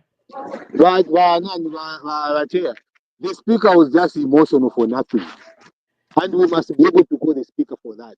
There are so many people that misbehave in that parliament. I've never seen her behave like that. The speaker must cease to be emotional. You can't just a person because eyes are arrested, then she's committed the crime at suspension for 1 week. No, that is just showing that speaker something against that lady. Nothing else. She's just emotional. She needs to control and manage her emotions. She's a speaker. She's not a boss there. She's elected to chair. You know? We want to talk about when the speaker becomes too big and thinking that everything must be done according to like you are lecturing to 2 odds. Doesn't work like that. Okay. No, the But- speaker is too emotional for nothing. I never say anything wrong. You can't say because you want to answer. No, get out. What? Yes, what must No. Why you? emotional? Yeah, the speaker is able to get over aggression. Bagazira is just trying that. Like, Yes, No, yes. what I don't like is the speakers being emotional when she's dealing with this. Yes, good to have but to go to that extent of what she was saying is just bad. I don't support that, but I don't support either the speaker's way of handling things in that house. No, she's treating those members of parliament like they're 2-year-olds. So you agree that she did something wrong? yeah. Did you hear what I said? Let's talk about cause and effect analysis here. So yes, please, cabin master. she didn't behave odd. If she went on and went and started with participated was the speaker going to get her out? Do you know, Mama Saliso, do you know that Jean didn't say anything when she entered the house? She was just, she did not say anything. The mere fact that No, let him finish. Let him finish. she didn't say anything. No, she was saying a lot of things in the background. Huh? She was saying a lot of things. She was talking. What do you mean she didn't say anything? The speaker didn't hear. The speaker never repeated what Jean said. If we can't hear, but they're in the house, they can hear what she's saying. What did Because live here. If your mic is off, gentlemen, one person at a time. One person at a time. But they are in the house, they're here. Vachanda kuti wewe muntu alandire chekova twaranda sati ulemoneka ati ulemoneka uku arrogant takwabo kumoneka nga arrogant takwava in rules and regulations takava muntu ulemoneka arrogant takwava. You cannot determine arrogance by looking at ulemoneka waba kupishanya na speaker. That's what she was doing. What did the speaker say? What did she say? We've not been told what she said. The speaker was too emotional. I'm telling Which you. speaker is that? Yeah. Nelly Muti. Why did I emotional? You feel about change. You feel about a leader of that house and not in conclusion,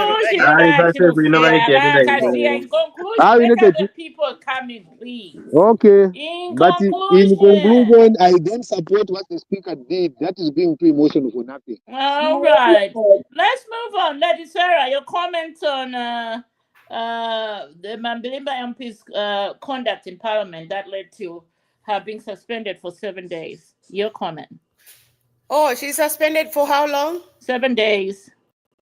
Pepsan, she'll go back. You know, I would have said, can I finish up? For looking at the speaker. I would have put a good contribution if I really watched it. But since I didn't watch it, whatever happened, that's it. But anyway, this is the word to the speaker, Baneli Muti, Ngamle Umfwa. Try not to be too emotional. You are the speaker. Try to control the house accordingly. We watched some of your deliberations in the house. You become like it's your house. Like you know, that is a house. You know, that's how us women, we are very few in high offices like presidential offices and other areas because of our emotions. So try to control your emotions, madam. Thank you. Well, that's a good point, maybe to be had.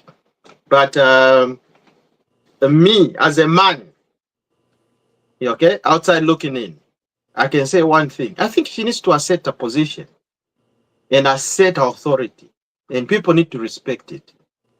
Just because she's a woman, it doesn't mean she should bow down to any, stupidity. Sorry to use that word, or unparliamentary I will again push it. Chanda, I'm not And saying the way she handled that case. I'm saying generally, we've watched her generally, that's what you're saying. Yes, on even me, I'm emotions. answering That now. is a very true thing about her. Well, There's generally, another lady there who is a speaker. I don't know if she's a deputy speaker. She handles it well. That's what I'm saying. This is going okay. to the speaker herself. This is a very true thing that I'm. There's Again, another we Okay, are lady going there. back. okay, We Moneni. are Let going Yeah, it back. again So push I'm it not the point saying here. I'm This not is two point. one saying no. person at a Let time. it two point. And I Batusia name had point the now floor, Molanda. please. So I'll just responding to what you Generalities again. said. I'm just responding to what you said. So let me also finish so that Tumfwane, at least we reach at a certain level of what to agree. You know, yes, I understand that. I understand all that. But here's the thing. Mu parliament muri shupa. You know? Sometimes you have to be somewhere to know how it is. And you have to experience certain situations to know how to handle them. There, her being a female speaker, aba umebonse na bekala, sometimes sometimes it can be intimidating. Okay, so she needs to assert her authority. Okay, that's how you can run a house. Because if there's no that assertion, they go to 100. No, let me do this, or let this should be done this way. Or if you're just going to relax the rules of the house, then everybody will be doing anything at anyhow at any time. And the palace mukalaba seka same people mukalaba seka but speaker bali batola. Okay, so they need to know who's in charge. At that point, she's in charge. Okay, Are so you she done? needs to assert that authority. So Are ngabale you done? studies behave when munia zulu fya studies behave katushinga mulatamba bene munia. He's had loggerheads with Munia Zulu for several times because Munia Zulu is a little bit childish. Same thing, same category ya Chisangana. But why only all the few individuals or few MPs? What about the rest? Nish tabama loggerheads with her. It's because they know how to carry themselves when they're in parliament. They know how to carry themselves. There's a certain way in which you have to carry yourself. No. This is serious business. Are you done? Yeah. Yeah. What I Hold was on. trying to say is that the speaker, there are two. There's a deputy speaker, a lady too.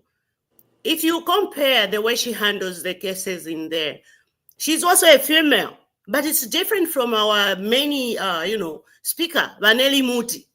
Okay, this is what we are saying. This is a general thing which I've just seen, that Vanelli Muti sometimes she needs to to put the emotions a little bit there. That young speaker, the lady, she's a lady. That's the one Hello? I'm comparing to. I'm not comparing to the male speaker. I'm comparing to the female speaker. So what I'm trying to say generally, Mayoba should handle some cases with less emotions. That's what I'm trying to. Wakalinda. And just to be Chanda, Okay. to correct No, you. no, no. Bakazia, hold your thought. Let me bring in Masiliso. Make a comment again. Yes, come on. The topic. Oh, Deep Thinker is back. Thank goodness. Oh, we needed him today. Go ahead, Masiliso, before we go to Deep Thinker and then Machanda, in that order. The topic here is not the general behavior of the speaker in parliament. It is the speaker against Jean, whether it's Jean Senga. I think that's how we should look at it.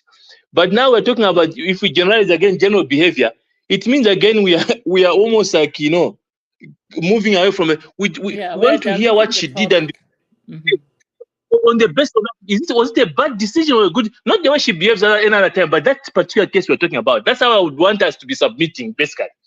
Correct. I totally agree. You and I on the same boat Now, right now. yeah, Now let's bring in Deep Thinker, who has been. I think he's ready maybe for us. Deep can I Thinker, go please. first as the deep thinker summarizes what I might intend to say. Oh, Deep okay. thinker is You have 30 seconds, Vakazi. First of all, Mama Sadiso, nobody is saying what she behaved. The Sarah is giving is what I just said. That speaker is emotion, not just on that particular case. That is just one tipping example of her being emotional when she's dealing with matters in the house. So what's the date of the for me? It is just being emotional and that's an objectivity. Like someone writes up, you are just upset because she walked in a certain way in the house. I think the speaker must stop being emotional. That is the bigger point that we're talking about. You haven't answered my question. You haven't answered my question. My question is, in that particular case, the decision she made in that particular case, well, do you think was correct? I don't support.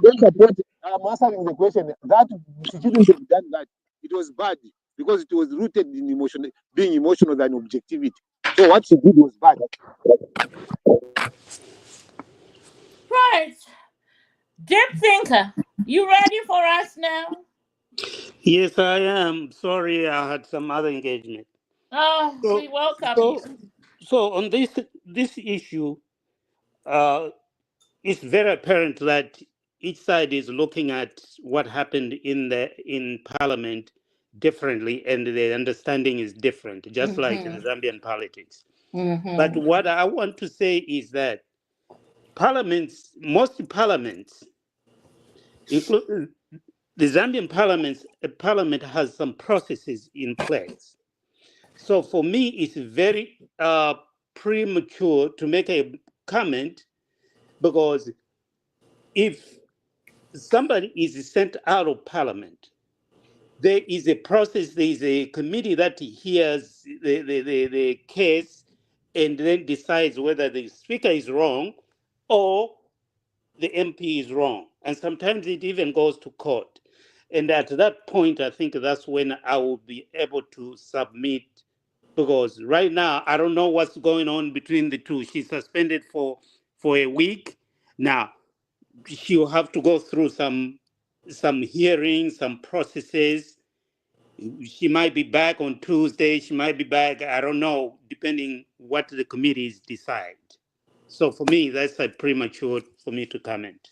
I submit. I missed that sounding board. Anyway, should I take you back to the 450 million recovery? Do you think you want to chime in very quickly? No, ACC recovering $450 million no, in the last 3 years from corrupt individuals such so, as Tasila Lungu, Steady Mwale, GBM, you name all of them, Busambo in there. Esther Lungu, Dariso, you name it. Your it, comment. it's always good when the court system is able to recover money that has been earned in a wrong way, dubiously earned money. Yes. And I did actually listen to that conversation, Sarah and Kazia. I listened to all that. Mm-hmm. Kazia, I don't think you need to be worried about uh, anything, because whatever systems the UPND is putting in place right now, if they find themselves on the wrong side of what is required of them, those processes will get them. So let's have systems that are able to check the politicians. So you've argued that the UPND is not investigating some of their members who have done wrong. And I asked you last week, I said, is that a matter of fact? Or we don't know if there are investigations that are going on that have not been published or mentioned by ACC or whoever is investigating. I personally don't know. that ACC is not investigating UPND members. But I do know that they some MPs or some PF members, they have the money that they cannot account for. And last week we talked about it, because yeah, we said with about Tasila and Daliso, they're saying their father committed crimes, but the crime is in possession of proceeds of crime. So one more thing about Kazia. If your child is going through all these things and your wife is going through all these things and they're putting on you, would you still be quiet? That's a question for Vakazia. I can answer that very, very easily. Now, deep think number one, even when they started investigating, ECL said it at the court premises. He said it. All this is towards come and ask me. I'm paying. He said it. If you go back, he has been very consistent about them getting to him. They've not said anything. He said it.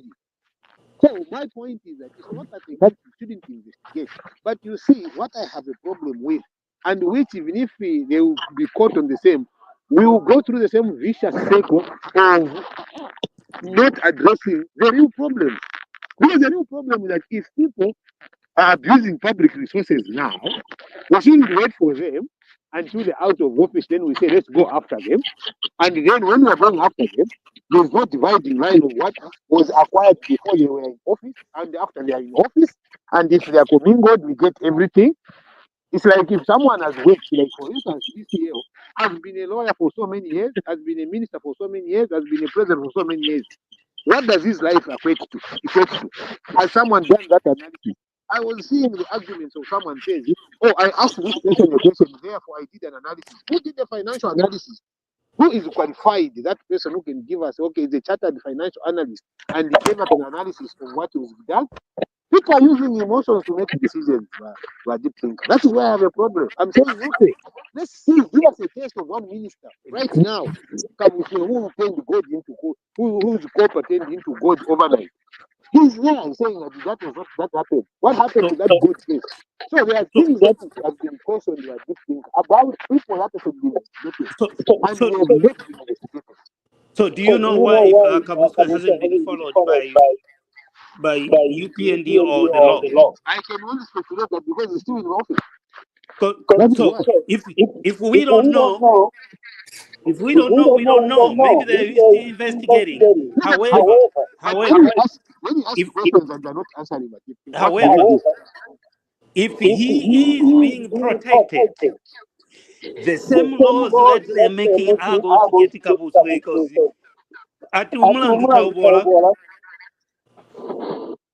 like Gatele Kalumba was protected, but it caught up with him by the laws that they made by MMD. So I wouldn't worry about that myself.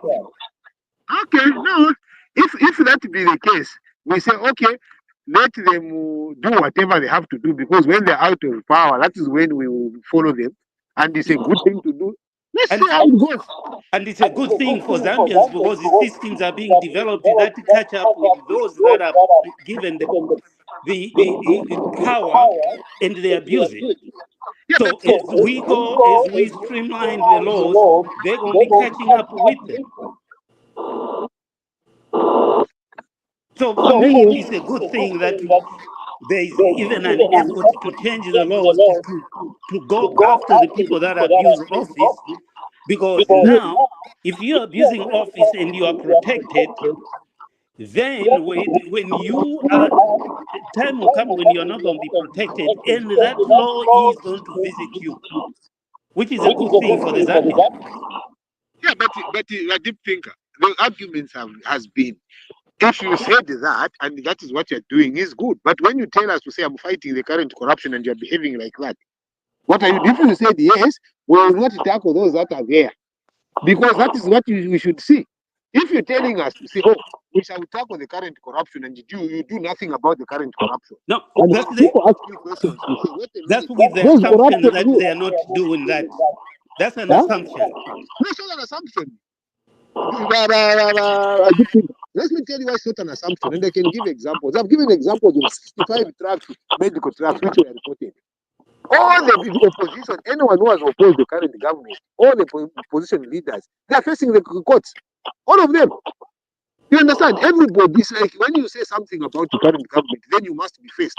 So for me, I'm saying that is wrong because we need to tell the president that no, Your Excellency, there are people that will oppose you, but they don't mean it in any way harm. Because they're telling you how things are. We can't just have a voice that is just telling So, the president everything that he wants to hear. I so, have a so problem with that. that is a problem. I know, I understand that, but if workers here, myself, and the moderator are speeding on the highway and I get stopped, I cannot use the argument that those are speeding. Why Say would that that be? again, deep thinker. If Madam Moderator is speeding, workers here is speeding, and I am speeding on the highway, and the moderator is stopped because of speeding, she cannot say because I'm a woman, those are speeding there. No. Well, I did The think crime, I agree no, with you. no, the You crime can't do at the moment, what you cannot do. the crime is what is being discussed at the Exactly. moment. But So I did in this think, case, what I understood All is, right. I did think you cannot be speeding and let you me are also summarize another in person. 2 seconds. Okay. So in this case, because here what you are protesting is the manner in which the topics are in No, relationship to something else. So no, if we are going to do that, this is going to be very unproductive. no, I did think Absolutely. no. I'm not So doing what that. I suggest is you and the moderator, you need to sit No. down and say, those are the topics, Madam Moderator. I What deep suggest thinker? we talk about Ikabuse too. What deep thinker? I am not doing that. Example I gave was, and you've given a very good example where you say, if you are speeding and I'm speeding, I'm caught. If you are not caught speeding, that is fine, then you must be treated differently. But when you are caught speeding as well, when you are speeding as well and you are caught, there's no one should be treated different from you who is speeding. That is my point, actually. I understand that, Yeah. but my We understanding have from you, digressed from is digressed. that Ladies and gentlemen, we've digressed. Okay, most but of it is from assumption that there is no investigation going on. That's the assumption, and until I'm satisfied that there is now no investigation going, with evidence that there's no investigation going, then I cannot say I'm inclined not to comment on it because I work with evidence. I definitely agree with And you. with All But right, that, we are gentlemen, putting a full stop to this I submit. conversation. It was just I wanted a little feedback from the deep thinker with this with the chunk of the conversation. So we are not going to degenerate back to what we already talked about. Now, shall we go back to the? We only have two topics remaining because we've been on it for a long time. So let's talk about the Chinese in Shanba under that emperors or the economic zone, finally announcing this past week that we should see the first production of a battery in Shanba by January next year. So to me, that tells me jobs, jobs, jobs. Gentlemen, your opinion on the first production of batteries in Samba by those Chinese investors. I know the Chinese get a bad shit around here, but hey, they're giving us jobs, so we welcome any investors from anywhere. Masiliso, your comment on that? Yeah, that, to me, my comment is that that's progressive. I mean, if we begin to manufacture certain things within the country, that's better for us because my assumption would be that then the batteries will be gotten at an affordable price than always, export, always importing things and so on. It's high time we began to manufacture things within the. So it's a very, very progressive thing. But what I don't know is that are they making just these general batteries or they are making electric batteries? I need to be guided there. Thank you. Oh, great. I think Mr. Tufia has more details on that. So you want to answer Maslis on that? Are they doing these general batteries? Are they electric battery? What kind of batteries are we looking at then, Samba? So at this point in time, the batteries that the manufacturing a car battery, they've already started manufacturing. Actually, these are So car the batteries. general car battery, not the electric one. All those things, because what it is, what we're looking at is a plant that's going to be, it's an M phase. So we'll start with the normal batteries to electrical batteries to electrical cars manufacturing. Like this is a huge plant. It's a huge plant. I mean, if you ask somebody to say, "Joe, can you just take pictures and show us how the place looks like, how they envision how it's going to look like?" It's going to be one of those places where everything will be done in one spot and in one industry. Okay, here they'll be manufacturing, batteries for vehicles, cars, electric, and so on and so forth, and cables as well already been manufactured within that same complex. Okay, so it's not just batteries, but cables have already been, they've already started, manufacturing cables. So it's a good thing, and imagine if we had 10 of these in each and every province. Okay, imagine that if we had 10 of these kind of M-phase facilities in all the 10 provinces, then we would, now Zambia would be back to where we were. Because if you remember back in the days, Zambia, we had, manufacturing plants all over. Okay, Livingstone, they used to be manufacture TVs and radios. Even Fiat vehicles were assembled in Livingston. Okay, so but what happened to that industry? It died because we didn't have the capacity as Zambians at that time. Very few people were educated. But at this point, we have a lot of Zambian people that are educated. And even if they're not educated, that's why the current government is saying go to school for free. Your children, let them go to school for free. And if there's specific skills and trades that need to be in a specific industry, the government is willing to provide bursaries and scholarship and everything for people to go and learn.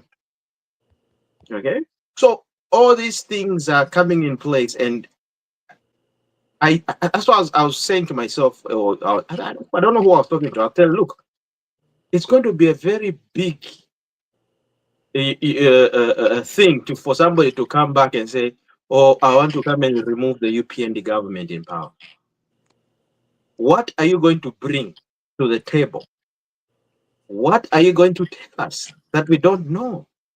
But Sophia, you're digressing from the topic. Oh yeah, When you well, bring in your allow me. topic, you know how Bakazia feels about that.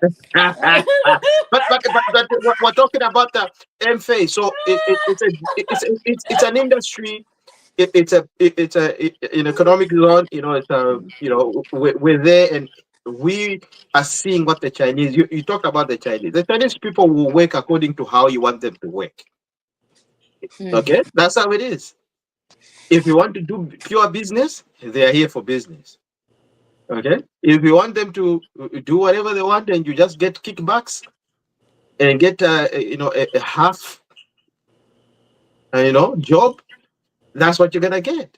But this time around, even the Chinese government themselves, even him, the president himself, has seen that. Look, we have a pure leader in Zambia, and when we go there, we need to bring quality products, quality You're industries. going to fight Navakazia Zambia for forward. Zambia forward. Okay. So these are the things we need to look at, and that there could Pachubombo. Now you can imagine this is Central Province. Central Province, I'm telling you, in the next coming 5 years, everybody will be people won't be living in Lusaka anymore. Everybody will move into Central Province. Why? Because all these industries. Already Mulungushi textile is going to open by next year. Next year, Good. Okay. in conclusion, we need all these kind of arrangements in all the provinces. That's what we need. Batteries are being manufactured in Zambia, made in Zambia, and we'll be exporting those batteries to neighboring countries. Okay, which is good for us. Which is going to gain what? That foreign exchange that we need to balance that, that kwacha dollar ratio. There's no way the dollar US kwacha is going to improve if we're not exporting. We need to industrialize ourselves so that we start exporting. If we start exporting more, because we were well known for being an importer, an importing country. No, that's why the dollar and the kwacha ratio is where it is. I mean, it's simple mathematics. Thank you, Sophia. You've put it more absolutely beautifully done there. I know, Lady Sarah, sis, you want to come in on the Chibombo batteries in production coming in January. Your comment on that? My only comment is just to say that congratulations to the UPND government for everything that they're doing. Actually, I want to relocate to Chibombo. Yeah, I'm asking. So I was asking, well, are they selling some of the, the properties like the ones they're building there, Tumayanda, whatever? So my eyes are in Chibombo now. Right. Vakazia. You're giving me idea. Of course, it is a better, any industrial base is good. Once the country is going through that process is good. But I love it when I see Zambians taking part into the industrial base of the country. That's good. So that is a good project. I hope to see how it unfolds and how many jobs are going to be created and how it has value to the country. So it's a good thing to do. Oh, great. Deep thinker. You don't want to hear me now. Oh my goodness.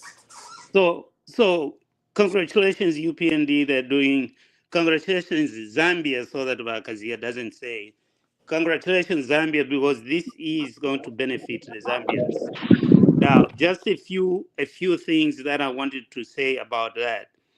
We bringing these investors. I hope there is a deliberate plan to develop and empower the Zambians so that in the long run, we will be able to manage that plant by ourselves and generate enough income to circulate within Zambia. We also need to put some laws to protect some of these projects, because our politics in Zambia, I don't know how, it kills the previous government's investments. So we need some standing laws that are going to that will protect these projects, because successful governments pour in a lot of money in these projects for the next government to just ignore those projects. So that's money being wasted. We and then the hiring process, I hope we won't have rampant corruption. I'm not sure we won't, but the major thing is I hope the local people are going to benefit from this plant. Through maybe hospitals, schools, and all that, because the locals have to benefit. Because if the locals don't support these projects or developments, the next thing is vandalism. So if they benefit, if the locals benefit, then they will support the projects and they'll protect the projects. Yes. Yes. Absolutely. So we need to take care of all those things so that our great grandchildren can continue to benefit from the work of our government. In fact, you brought up a good point. You brought up a very, very good point when it comes to development and social responsibility. Now, this plant is just not going to be a plant, or they just call it an phase for nothing. What's going to happen is it will be self-sufficient, meaning they're not going to rely on ZESCO when it comes to electricity. So they'll have their own electricity plant, and according to what I heard, they only need maybe like 20 or 30. Okay, but what they're going to install will be producing something like 50, and then the rest will Are be we put in the talking grid. megawatts or kilowatts? Megawatts. Okay. Yeah, megawatts. So the rest we put in the grid, meaning that the local people and all the houses nearby, hospitals and everything will have access to that electricity. Okay? So it means that, like, look, even if there's never got to malite na ya can about everywhere, people who work there, hospitals and everything, all the nearby towns, they'll have benefit in that industry. So just to answer you in terms of corporate responsibility, that's one thing. Same thing with the cover textiles. It's the same thing that's going to happen. It will also be self-sufficient. So this is the move that the current government is doing, not only in few industry, but most of the industries are going to be coming up from now going forward. They want them to be self-sufficient when it comes to electricity. They don't have to rely on ZESCO, because the rules or the laws at that time were very rigid, whereby certain companies will never be able to, like, it wasn't diversified in terms of electricity supply. So now they have that privilege to say, okay, we can produce our own power for us to consume and use. The remainder will put in the grid so that the neighboring community can access to that. That's how even Right. power textile will be operating. Same thing, same principle. That's All what it's going to right. be. Madam Moderator, Yes. just one comment.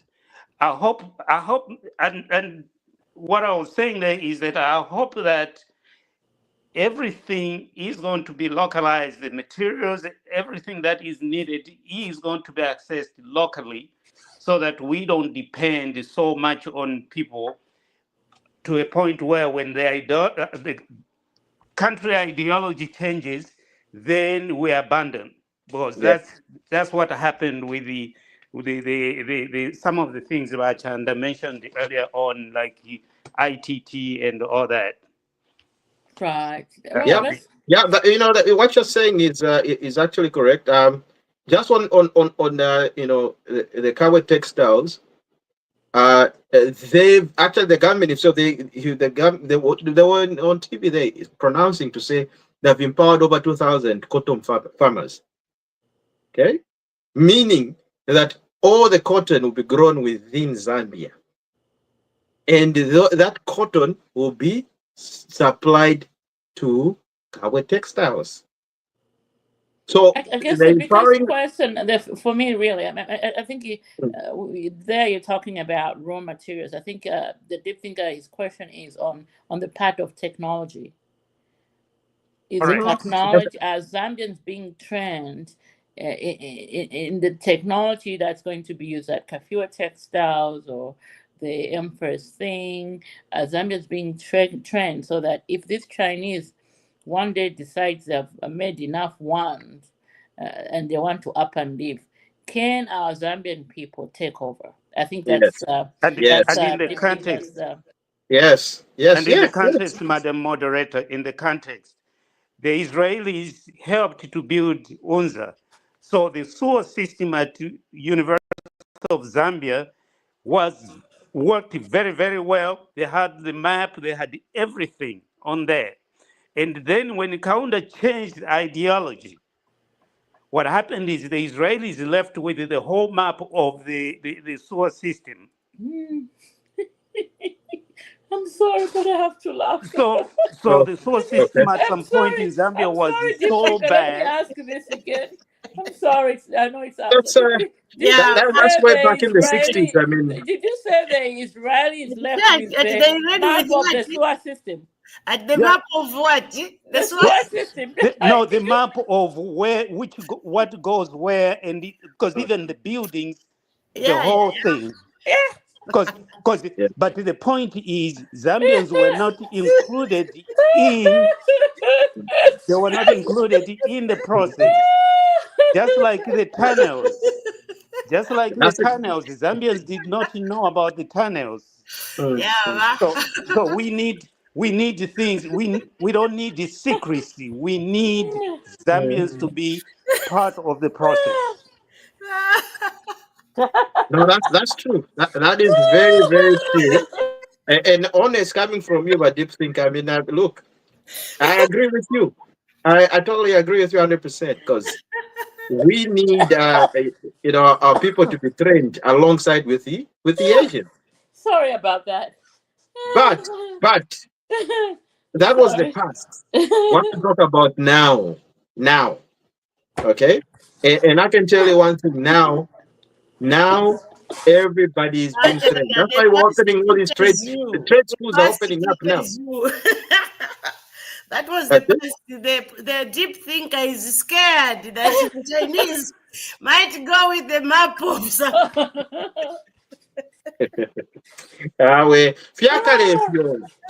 That happened a long time ago, but not now. Let me explain how that happened though. Yes. Because when UNZA started building some structures, they didn't know where the lines were. Oh my They were goodness. just breaking things as they were building. Oh. Oh. So that was the problem. If they had the map, they wouldn't have put the buildings there. Oh. I had to clarify that. You made my evening deep thinking. You've done well to a You've second. done well. Yeah. They left the map of the sources. Back to Bethlehem. So, as we speak, the map is in Jerusalem. Deep thinking. Yeah. I have to clarify that. I'm sorry. The map of the sources. Oh my gosh! Oh my gosh! Well, Sarah, it wasn't just the sewer system, but I was there when they were trying to fix it, and it was really bad. Really? That was bad. That was bad. Yeah. All right. So now that brings us to the Bali cooler box that we've all seen in the last 2 weeks. People are, taking time off to see this gigantic truck with cooler box on its back. And I think it. Bakazia, I'm sure you've done your due diligence in terms of just the forensic or the science behind that color box. I mean, for me, looking at it from a journalistic perspective, I know that's part of the 2.2 billion dollars that FQM is putting in terms of expansion. Turecelebrate abasamukusentita pendala. Actually, 40. Hello, Wazera. Wazera. Mulikumalira ngoma. Nati turecelebrate abasamukuta pendala. Akazi akashi muri kwisa muri kunganda nangu muri pabwato. Mulikumalira ngoma. Ndifya ku St John kuno. But question yaka turecelebrate abasamukuta pendala. How can you say how? Yeah, I mean, okay, let me finish my stuff. You think that in the Lombardo Pangashin? Oh, let me finish my thought. I think we are done with Chibombo. We're now talking about the The Bali, cooler box, Kaidi. That's what I'm the saying. cooler box. So anyway, I let know me where it's going, but I'm yes, just You but don't know where. I You know don't know where where you I'm want going. to go with That it. is being judgmental. No, no, no. Okay, You don't okay, okay, know a okay. person that I know Okay, where I you are withdraw going. that statement. Eh? So How? can I just lay the facts as they are before you come in with your comments? Can I lay the facts the way they are? Okay. Uh-huh. Anyway, so we're talking about the Bali cooler box that everybody's mesmerized about in Zambia.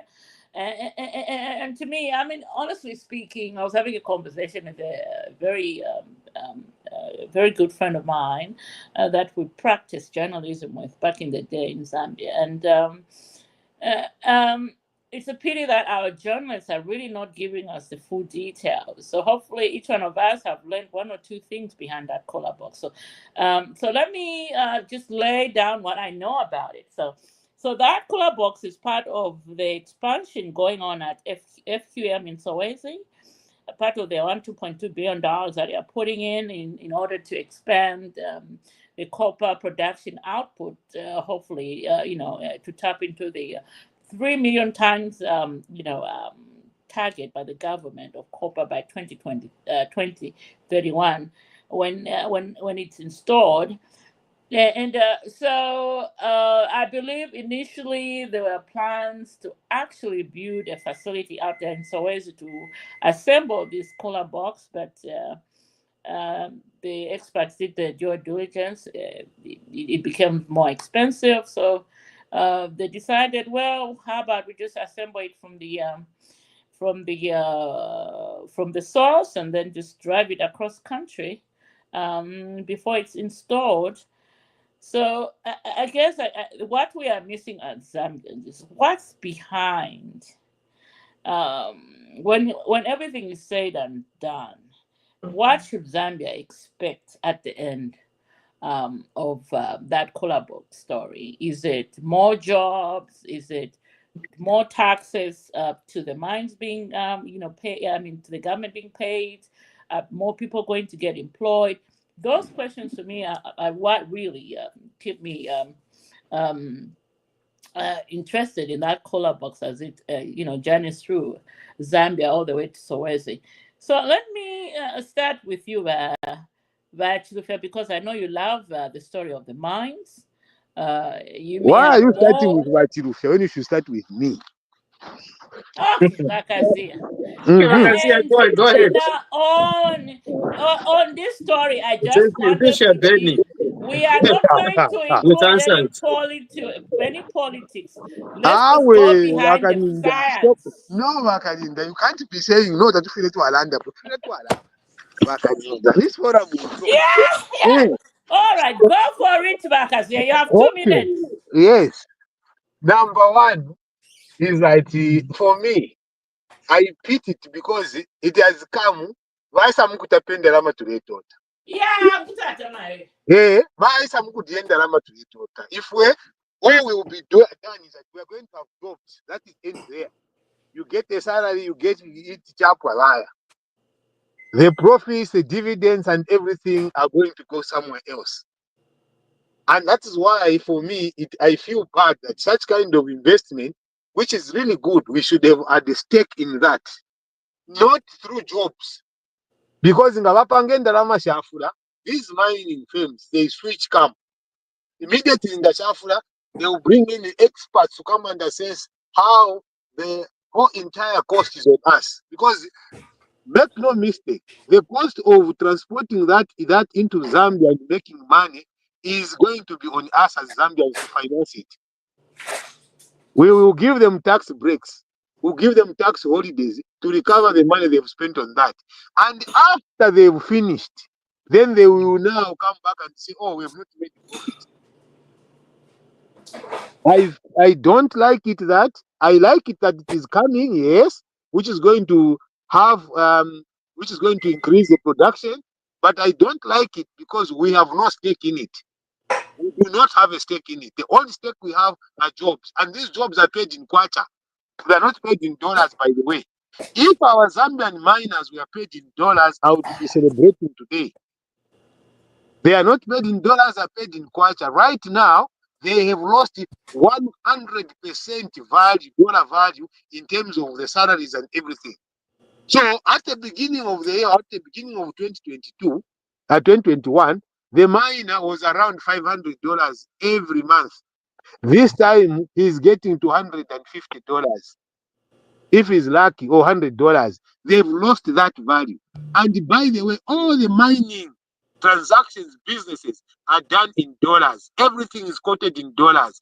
The salary projections for the year are quoted in dollars. What do our Zambians get, kwacha? So that thing, unless we had a good stakeholder shareholding value in the mine, I would be celebrating. But today I know that Vaisa Mukutapenda Rama, and they will eat while they leave us in that perpetual desire to have just a hand to mouth. Otherwise, that is what it is. That's what we have to pay. That's the value you have to pay.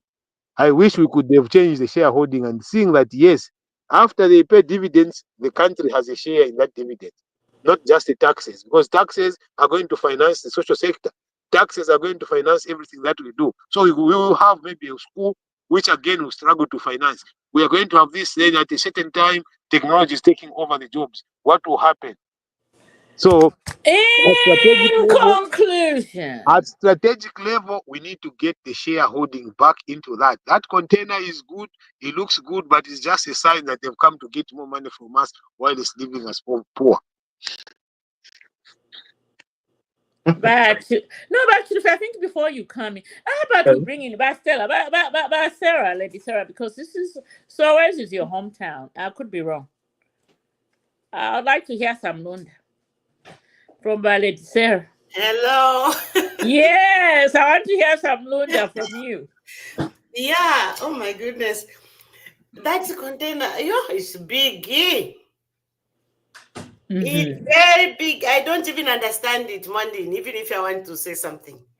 Let me just say that what I heard on social media is that Zambia, wherever it was going through, whatever road it was using, most of the people from the offices, they were even getting, nurses were getting even sick to go and watch that thing. How can you develop a country? Just that big thing, mwamba kupoka ma sick note, kuya mukutamba fechidia. Mwashenchito, mwamukutamba chidia. Why? You're not supposed to do that. You need to work. Some of you were leaving your jackets on the chairs. I heard this. Ati yo kulema sick notes kuno ati mara chikapita pa nani kane pashani hapo ati nena nindwala wapoka sick note ati pakatoka yatamba chile chi mulongote whatever it is. Please, Zambians, learn to respect your jobs. You are busy crying that there's hunger, but you don't work. If us who are here, if we tell you how many hours right now, if on Belena off camera, I'm doing my face and everything, ready to go for work. Thank you. I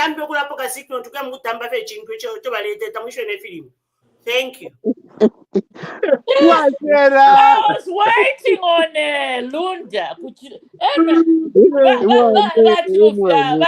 You coming? Well, she has brought a different perspective on the issue, but let's bring it back to what we're talking about. Oxygen tank, yeah. What good is it going to do for the mining sector, first of all? Okay, and what benefits are the Zambians going to get out of that? Okay, Bakazia was talking about it's not that really important because the buy some kutapenda and so on and so forth. Don't throw things at me like that. I didn't say that. I never said it's not important. But did I say it's not important? Okay, so here's the thing. Where did you get that I said it's not important? Okay, is it important? Yes or no? What did I say about it? Did I say it's not important? Because I no, you're saying no, does it mean it's not important? Did I say? Don't you remember me saying? So yes, okay, so you're saying it's important. And it Let's agree on one thing. You're saying it's important. No, don't force words into my mouth. What I've Oh, not so said. it's not important. That is you saying it. I'm And I asking don't you. like, if you want Shall to we understand my get to question, the ask topic me the at right hand, question. Ivan? Well, this is my time. Let me talk, It's and then you important. can come after 2 minutes. No, You can. but don't say what I've not said. That one, no. And then if to Okay, say, yeah. Well, I'm not going to say what you didn't say, but I'm yes, going to say you said it that they no, might say come to what you want. Tapendalama. Don't discuss me. Say what you say. You, Don't you start said by some against me. Tapendalama, didn't you say that? Yes, I said what and I still stand by it. Does it mean it's not Okay, important? all right. So let's go by that. Yes, So let's go by that. Let's go by yes, that. yes. Let's go by that. Okay. Mhm. So here's my submission. First of all, we need to understand the oxygen tank itself. First of all, what does it do when it comes into mining sector? What does it do? Okay. So if you see something like that anywhere in the world, if you see it, just know that you're looking at a high value mine, a mine that has a potential to have actually gold. Okay, because most gold mines, those are the kind of cylinders they use, and they use them to do what? To oxidize the ore. Okay, yeah, I'm sure Wagazia knows about this. So they use it to oxidize the ore. And this is just removing hammer impurities. That's it. And that is mainly used Puma gold mines. But FQM has the capacity and has brought. Sorry, ladies and gentlemen. I'm just going to drop off for Bakazia. Just 2 minutes here. Hey, For answer, I need to 2 answer minutes. that Let me just. question in 2 minutes. I'll continue my thought just But, in 2 minutes. but Just give me can 2 I minutes. answer that his question in 2 minutes while he's coming back? Wait. You guys are gonna bring in Deep Thinker. Let him bring the thinker hasn't said anything on this topic. Deep Think. I'm like Sarah, I don't even know what that thing is, and I never tried to follow what that is. You So see, so let's I yield my time to Kazia. Okay, yes. Bakazia. So Vachirufia, I don't want him to be mistaken about my position. The question is that they can bring $50 billion investment in our country. What is our share value of the dividends of the 50 million if profit is $10 billion that comes out of it? That has been my question. I'm saying yes, we will get the jobs. So that we will not get the job. We'll get a job. But even the jobs that we'll get, it's so insignificant because we pay in kwacha. We pay in kwacha to 7,500 people, which may be just, if you look at the value of the dollar is about 28 kwacha, 28 to 1 kwacha. So if a person has $100 is paying 2,500, 200 is 5,000. So from $500 in 2021, which they were getting, they are now at $200 per month as the miners, and most people that are working in the mines. So it's a great insignificant in terms of personal development to those that are working in the mining sector. They will not get the right thing. Yes, they will be employed. Buying this but at national level, at treasury level, how much money will be hitting the treasury? Because if the money that will be hitting the treasury is in taxes only, those taxes are going to go where? To finance our social sector. But the question is that what will go in the treasury as reserve? If we had stake in that mine with that kind of investment, we should be happy that after the profit, we have with 5%, the 1.5 billion is going to be to the treasury in dividends. But we don't have that. There is nothing like that is going to come because we have no stake. That is my biggest concern when we bring this huge investment, which we do not have stake in. So I said the container is good in itself because it's going to add the value. But I will be more happy with that container if we had stake in that container. Right now, we have no stake other than just watching it pass. We are even losing out time on the time for staying in at offices and things like that. Like Marcela is saying, people getting sickness to go and watch it. Yes, is this money going to what? How much are we going to get in that container? If we had 2% in that stake in that container, I would be a very, very happy man. So for me, Yes, it is a good investment, but I don't see how it will add value to us as Zambians in terms of adding to the treasury. Oh, lovely. Since Rufia is not here, Yeah, can I say something? yes. Yeah, so just according to what I'm hearing from Kazia and also from Chand, I feel like, you know, especially Chanda Chirufia, you know, when you listen to Kazia, what he said, if you really like listened to him, Mm.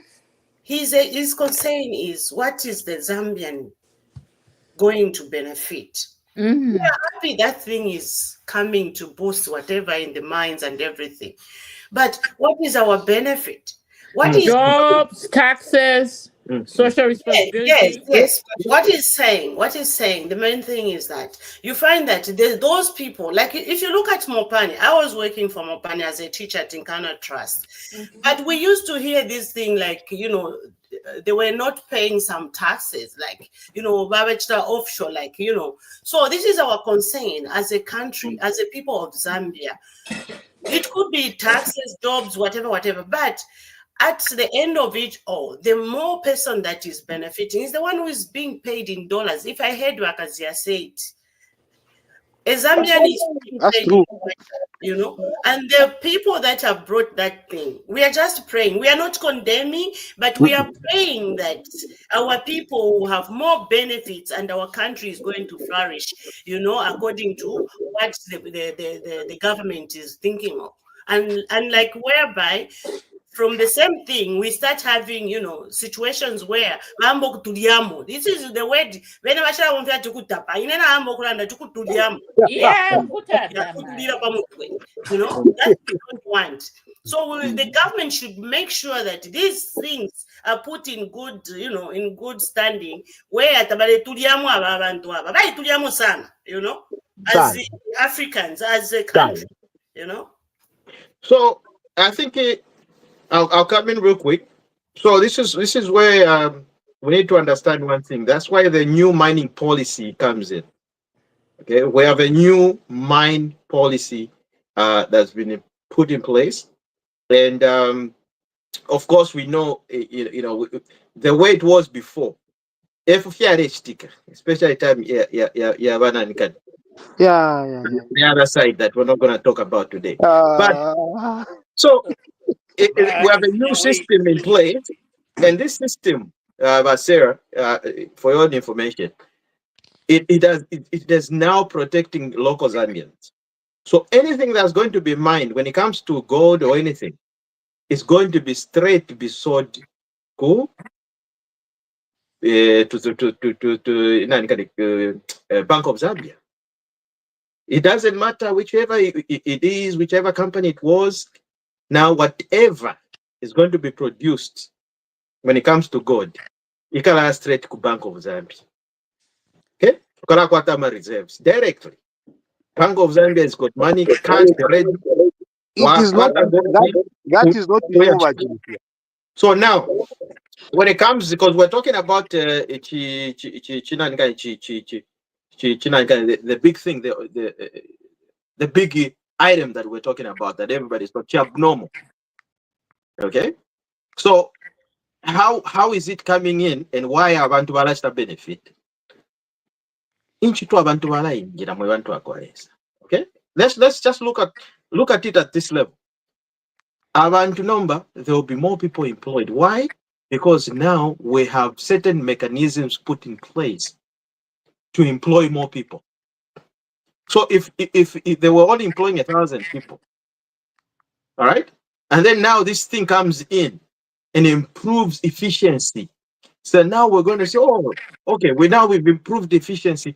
Then let's employ more people so that they help us, okay, to process all these things, because there are so many factors. I'm a contractors, they need to bring in this, it's shiny, I'm a workers, they need miners, they need to go down deep. So this is a good thing, actually. It's not a bad thing. It's a good thing. And then with the local environment, local businesses. Okay? Abantu, you can imagine, tomato should start getting more businesses because people will they'll have a job, they'll go and buy from a stand. This is just looking at it at a small level. Because if you're saying what is important, why is it important? What's the big deal about this thing? It's going to create more jobs, more liquid in the economy. If there are more jobs, there's more liquid in the economy. And people have got that spending power now to go and buy whatever they want. Mama. So abantu barakwata endalama kyakula kiteefintu. Nga abantu bakwata endalama kyakiteefintu. Economy, the economy overland kwata economy. I want to hear the deep thing on this one. So Chiria Chintu, like I was saying, its main function is just to oxidize the ore. That's it. Firianga fyaka banga westa process ma minerals ne fyachala different metals. You need oxygen to bring down the temperature. Because you get quite a chiria. And that's a safe way of mining. Okay? Mining is different now. It's not the way it was in the 60s. This is smart mining. Moment. I want to tell them why you development because now they should, oh my God. Why? You see? Secondly, now kuisa chimbifuta tichibotolo. Katushingana ngamwali chimona. Kuli chibotolo no. Okay? That's another big, huge deal. Ichibotolo, it's coming in, it's going to work in a similar way. Okay? But there's a new, in fact, most Zambians don't know about this. But Zambia twalikwata kale a fertilizer manufacturing plant called United Capital Fertilizer. Twalikwata, owned by Zambians. Owned by pure Zambians. Okay? So we've been since its inception and through the government processes and support, we're now exporting our own D-compound. Neighboring countries. Under the owners of United Capital and not Zambians. They're Zambians. Don't try to dilute the story. They're Zambians. Okay? I'll give you facts. This is Zambia on. Right. This is Zambia on. It's 3:47. Well, we were about to end. We were Okay. supposed to end at 3:00. It started at 1:00. So these are the two big things. So now they're opening up another urea plant. So we have decompounded urea being produced locally in Zambia mono. Now, what does that mean?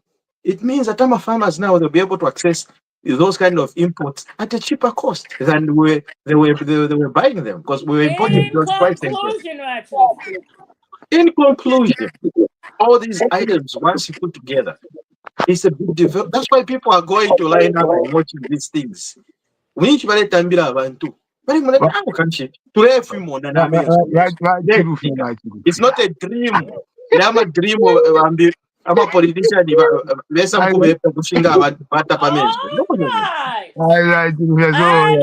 that note, we never finished talking on here. No, but this one we need to rebut on one thing. We are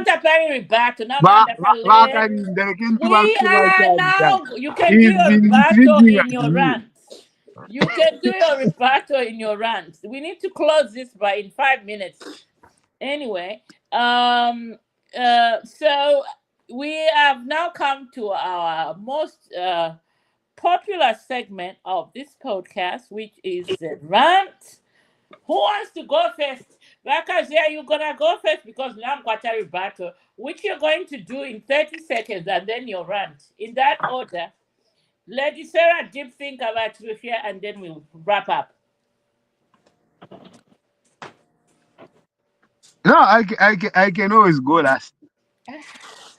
Always a politician. Anyway, Lady Sarah, let's go with your rant for the week. What's on your heart? What's on your mind this week? My rant today, it's just very, very disturbing. Chela tukuta. Yeah, kutata. Who does that? Umusebanya bachela mwe bantu mwe baleko kwa ma video fimwe fintu tafyali ngokukopa. Okay? Iwe chela tukuta walefa okukalanya na ule wa kugini bisao. Fya upuba. Ema Can you basera nshimwene yakwachera tukute muntu mina. Yeah. It's very sad that Rachela, you can go on social media, you can take a video of yourself, your nakedness, and start showing the whole world. Is that so? Yes. Mule kwata mano, Rachela tukutaba landlord. Purposely? If you're speaking, Was it purposely done? Yes, I have. And is it him? I haven't seen any of those videos. that state or what it be shiny go Catrish Photoshop or whatever it is or whatever. Yeah, Catrish, is it him? If you want to Photoshop, yeah. How when they push out around to Bambi that it's not him. Even him, he was saying a thing. You know, I'm just asking. I've never seen. I don't even want to see it anyway. You don't even want to see. That's why you cannot talk about it. That's why me. No, they push. They haven't seen something. I don't. Have you seen it, Vassel? These people, they are now defending Shera Tukuta. So me, No, I'm not. Don't take us. I'm not defending Shera Tukuta. I'm just saying, look, want to be that if you have, is it true that we shive? So if information, okay, can I finish my rant? When somebody's rant, listen. Let her finish, Mwevan. If it is true, what I saw on the videos, if it's true, it's Chela Tukuta. Please stop. Na umbule panga mumutwe ukuchitafia fine if you chitike. Can you go to for deliverance? Go for deliverance.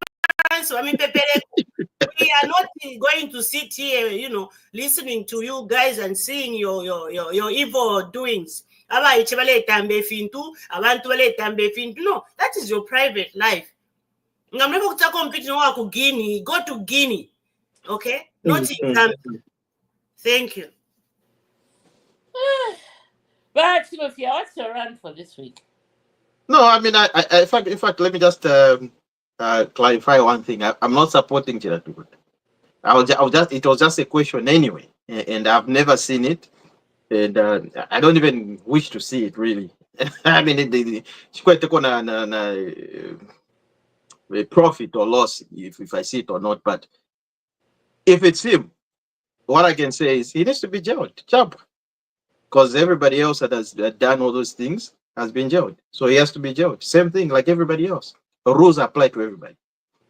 Now, my last rant is just to solidify the fact that the UPND government is working tirelessly to bring this economy back to its feet, and of course we're seeing it with all these investors. I mean, just recently we forgot to mention one thing, Wakalinda. A steel plant was actually opened. We talked about it last week. You remember? So steel plant, all these things. I mean, we got so many developmental projects that are actually happening within the lapse of the 3 years only. Yeah. Okay, that has never been done. Mine has been opened as of today. The president. Yes, exactly. Yes, there was an official opening of Kasenseli. So people, they need to understand that. Look, this government means well for the country, and we cannot let ourselves be led by liars, and all these magicians that are coming. Your day job, you're a magician. In the night, you like, what's your day job? Okay, and you are some bogus lawyers. Like, really, what we need is somebody who's going to be better than HH. We don't want to go back. A next leader should be actually better than HH. The other day I was listening to KBF. He was on TV. Then he was going on and on about music and stuff like that. I was like, look, is that your developmental project for Zambians as a president?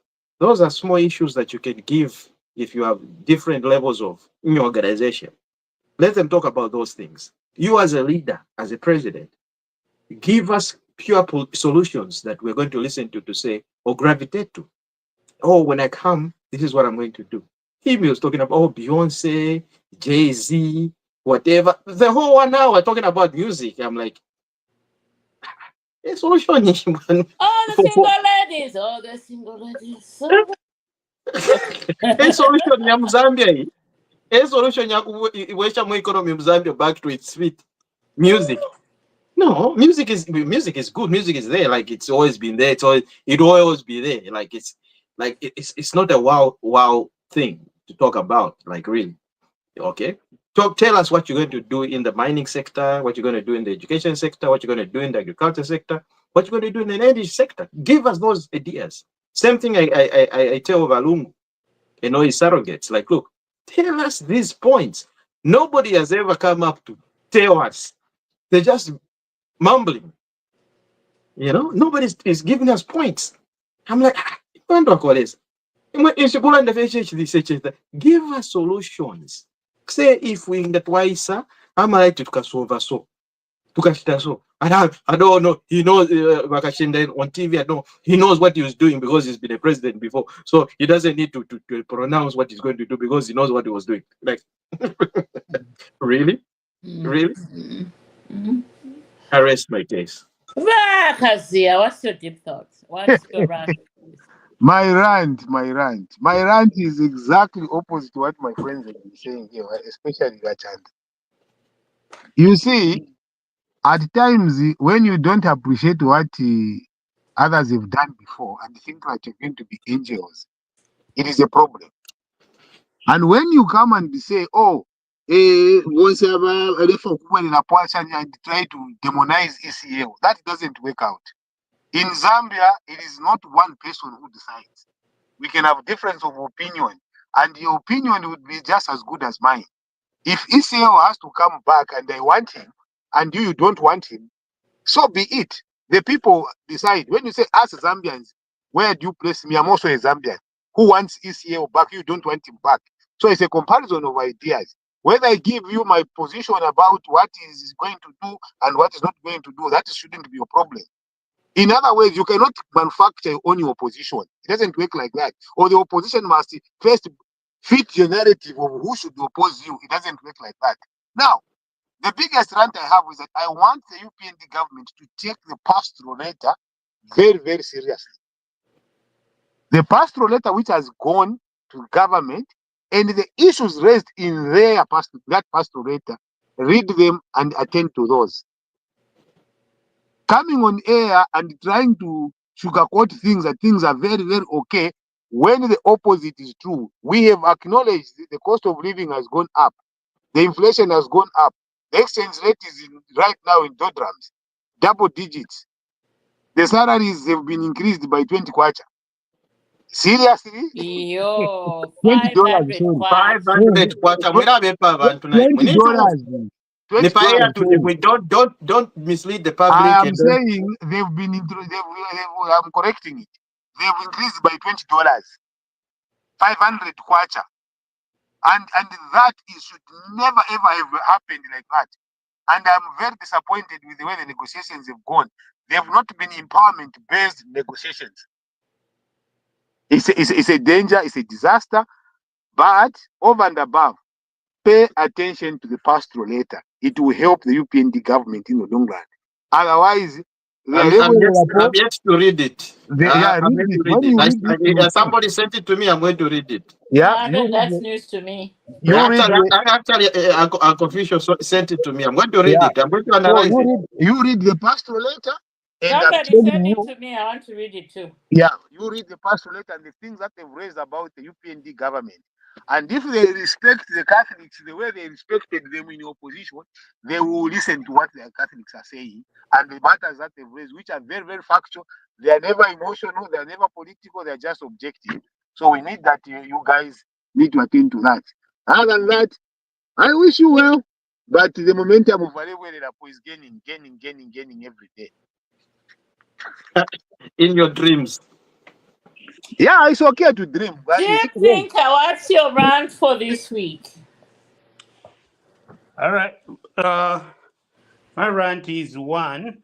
It have two things. One, we need to be careful because the political landscape is very unpredictable. I'll give an example. I personally didn't think Trump was going to win, but when you listen now after the winning, I listen to the messages. It sounds like it resonated to a base that votes. So is in Zambia, whoever is reaching the base that votes is going to win.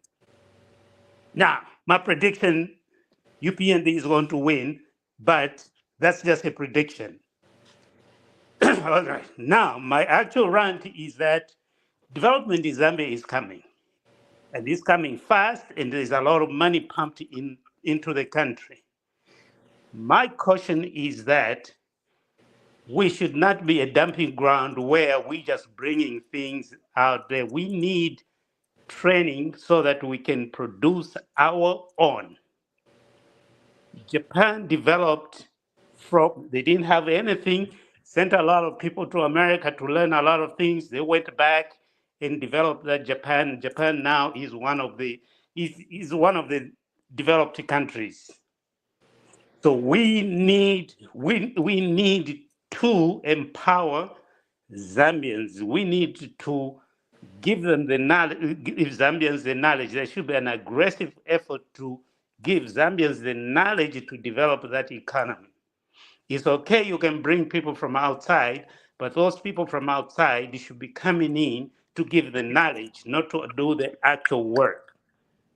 Because if we are satisfied with the high employment and all that, that means we are actually, in the olden days, we're in the field.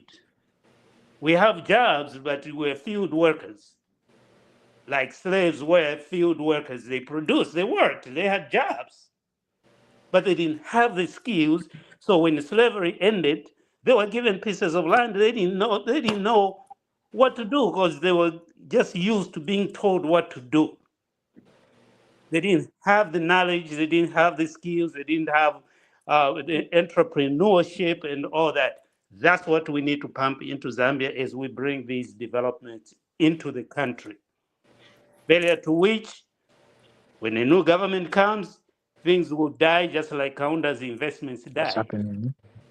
I yield. All right, the man who just come at the time when we're giving out the rant, Mr. Himwami, tell us where you're joining us from. We are, and give us your rant for this week because we are at the close. I was using the BMT. Wamba Mnyama.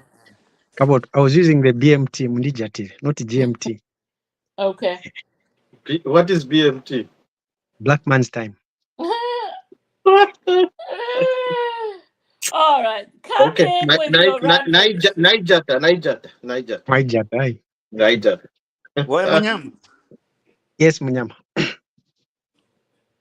Yes. No, I'll rant at the end, please. No, we have the rant. You do your rant. You are the last person ranting. Okay. I don't know what you've talked about, but my rant is just very, very simple. In the presence of Bachandakazia. Therefore, yabebeko ama teacher unions baleko kupanga ma union nayambi. Batirepanga ma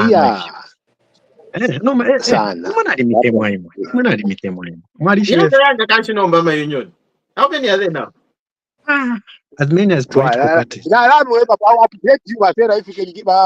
you can give me 2 minutes after my match, I'll update about the numbers that I got today. But why? Why do we have so many like in Damuna? This you contact. Okay, we were doing the rant. Bamacha is doing what Bamacha does best every week. Whoever it is, we end this broadcast and then we can continue discussing the background. How about that? No, but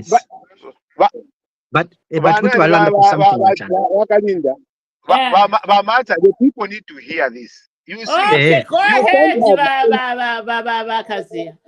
1 minute.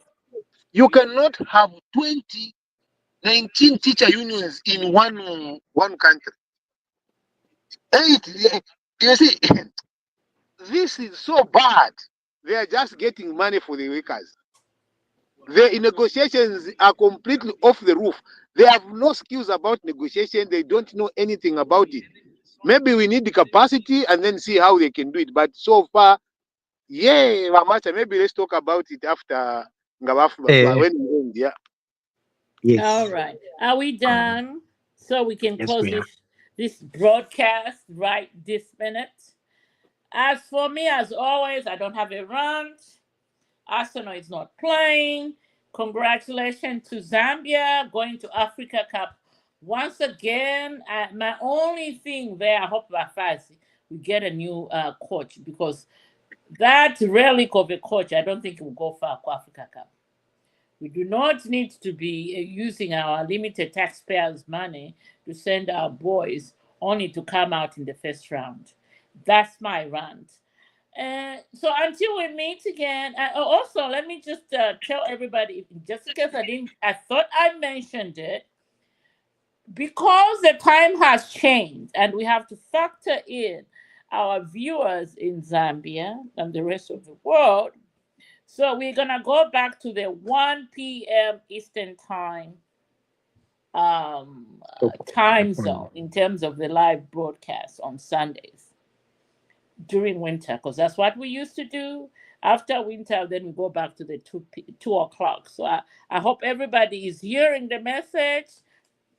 Again, I think I mentioned last week that we're going back to the 1 p.m. because the time has changed here in Europe and the US, Canada, and because most of us were over here. But we have to factor in our viewers in Zambia, because if we maintain the 2 o'clock, most Zambians are not with us at 21 hours, but they'd rather watch us at 20 hours. So that's why we're going back to 1 o'clock.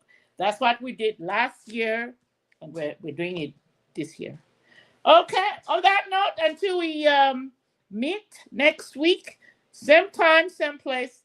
It's been Bantu TV, and yeah, keep the faith.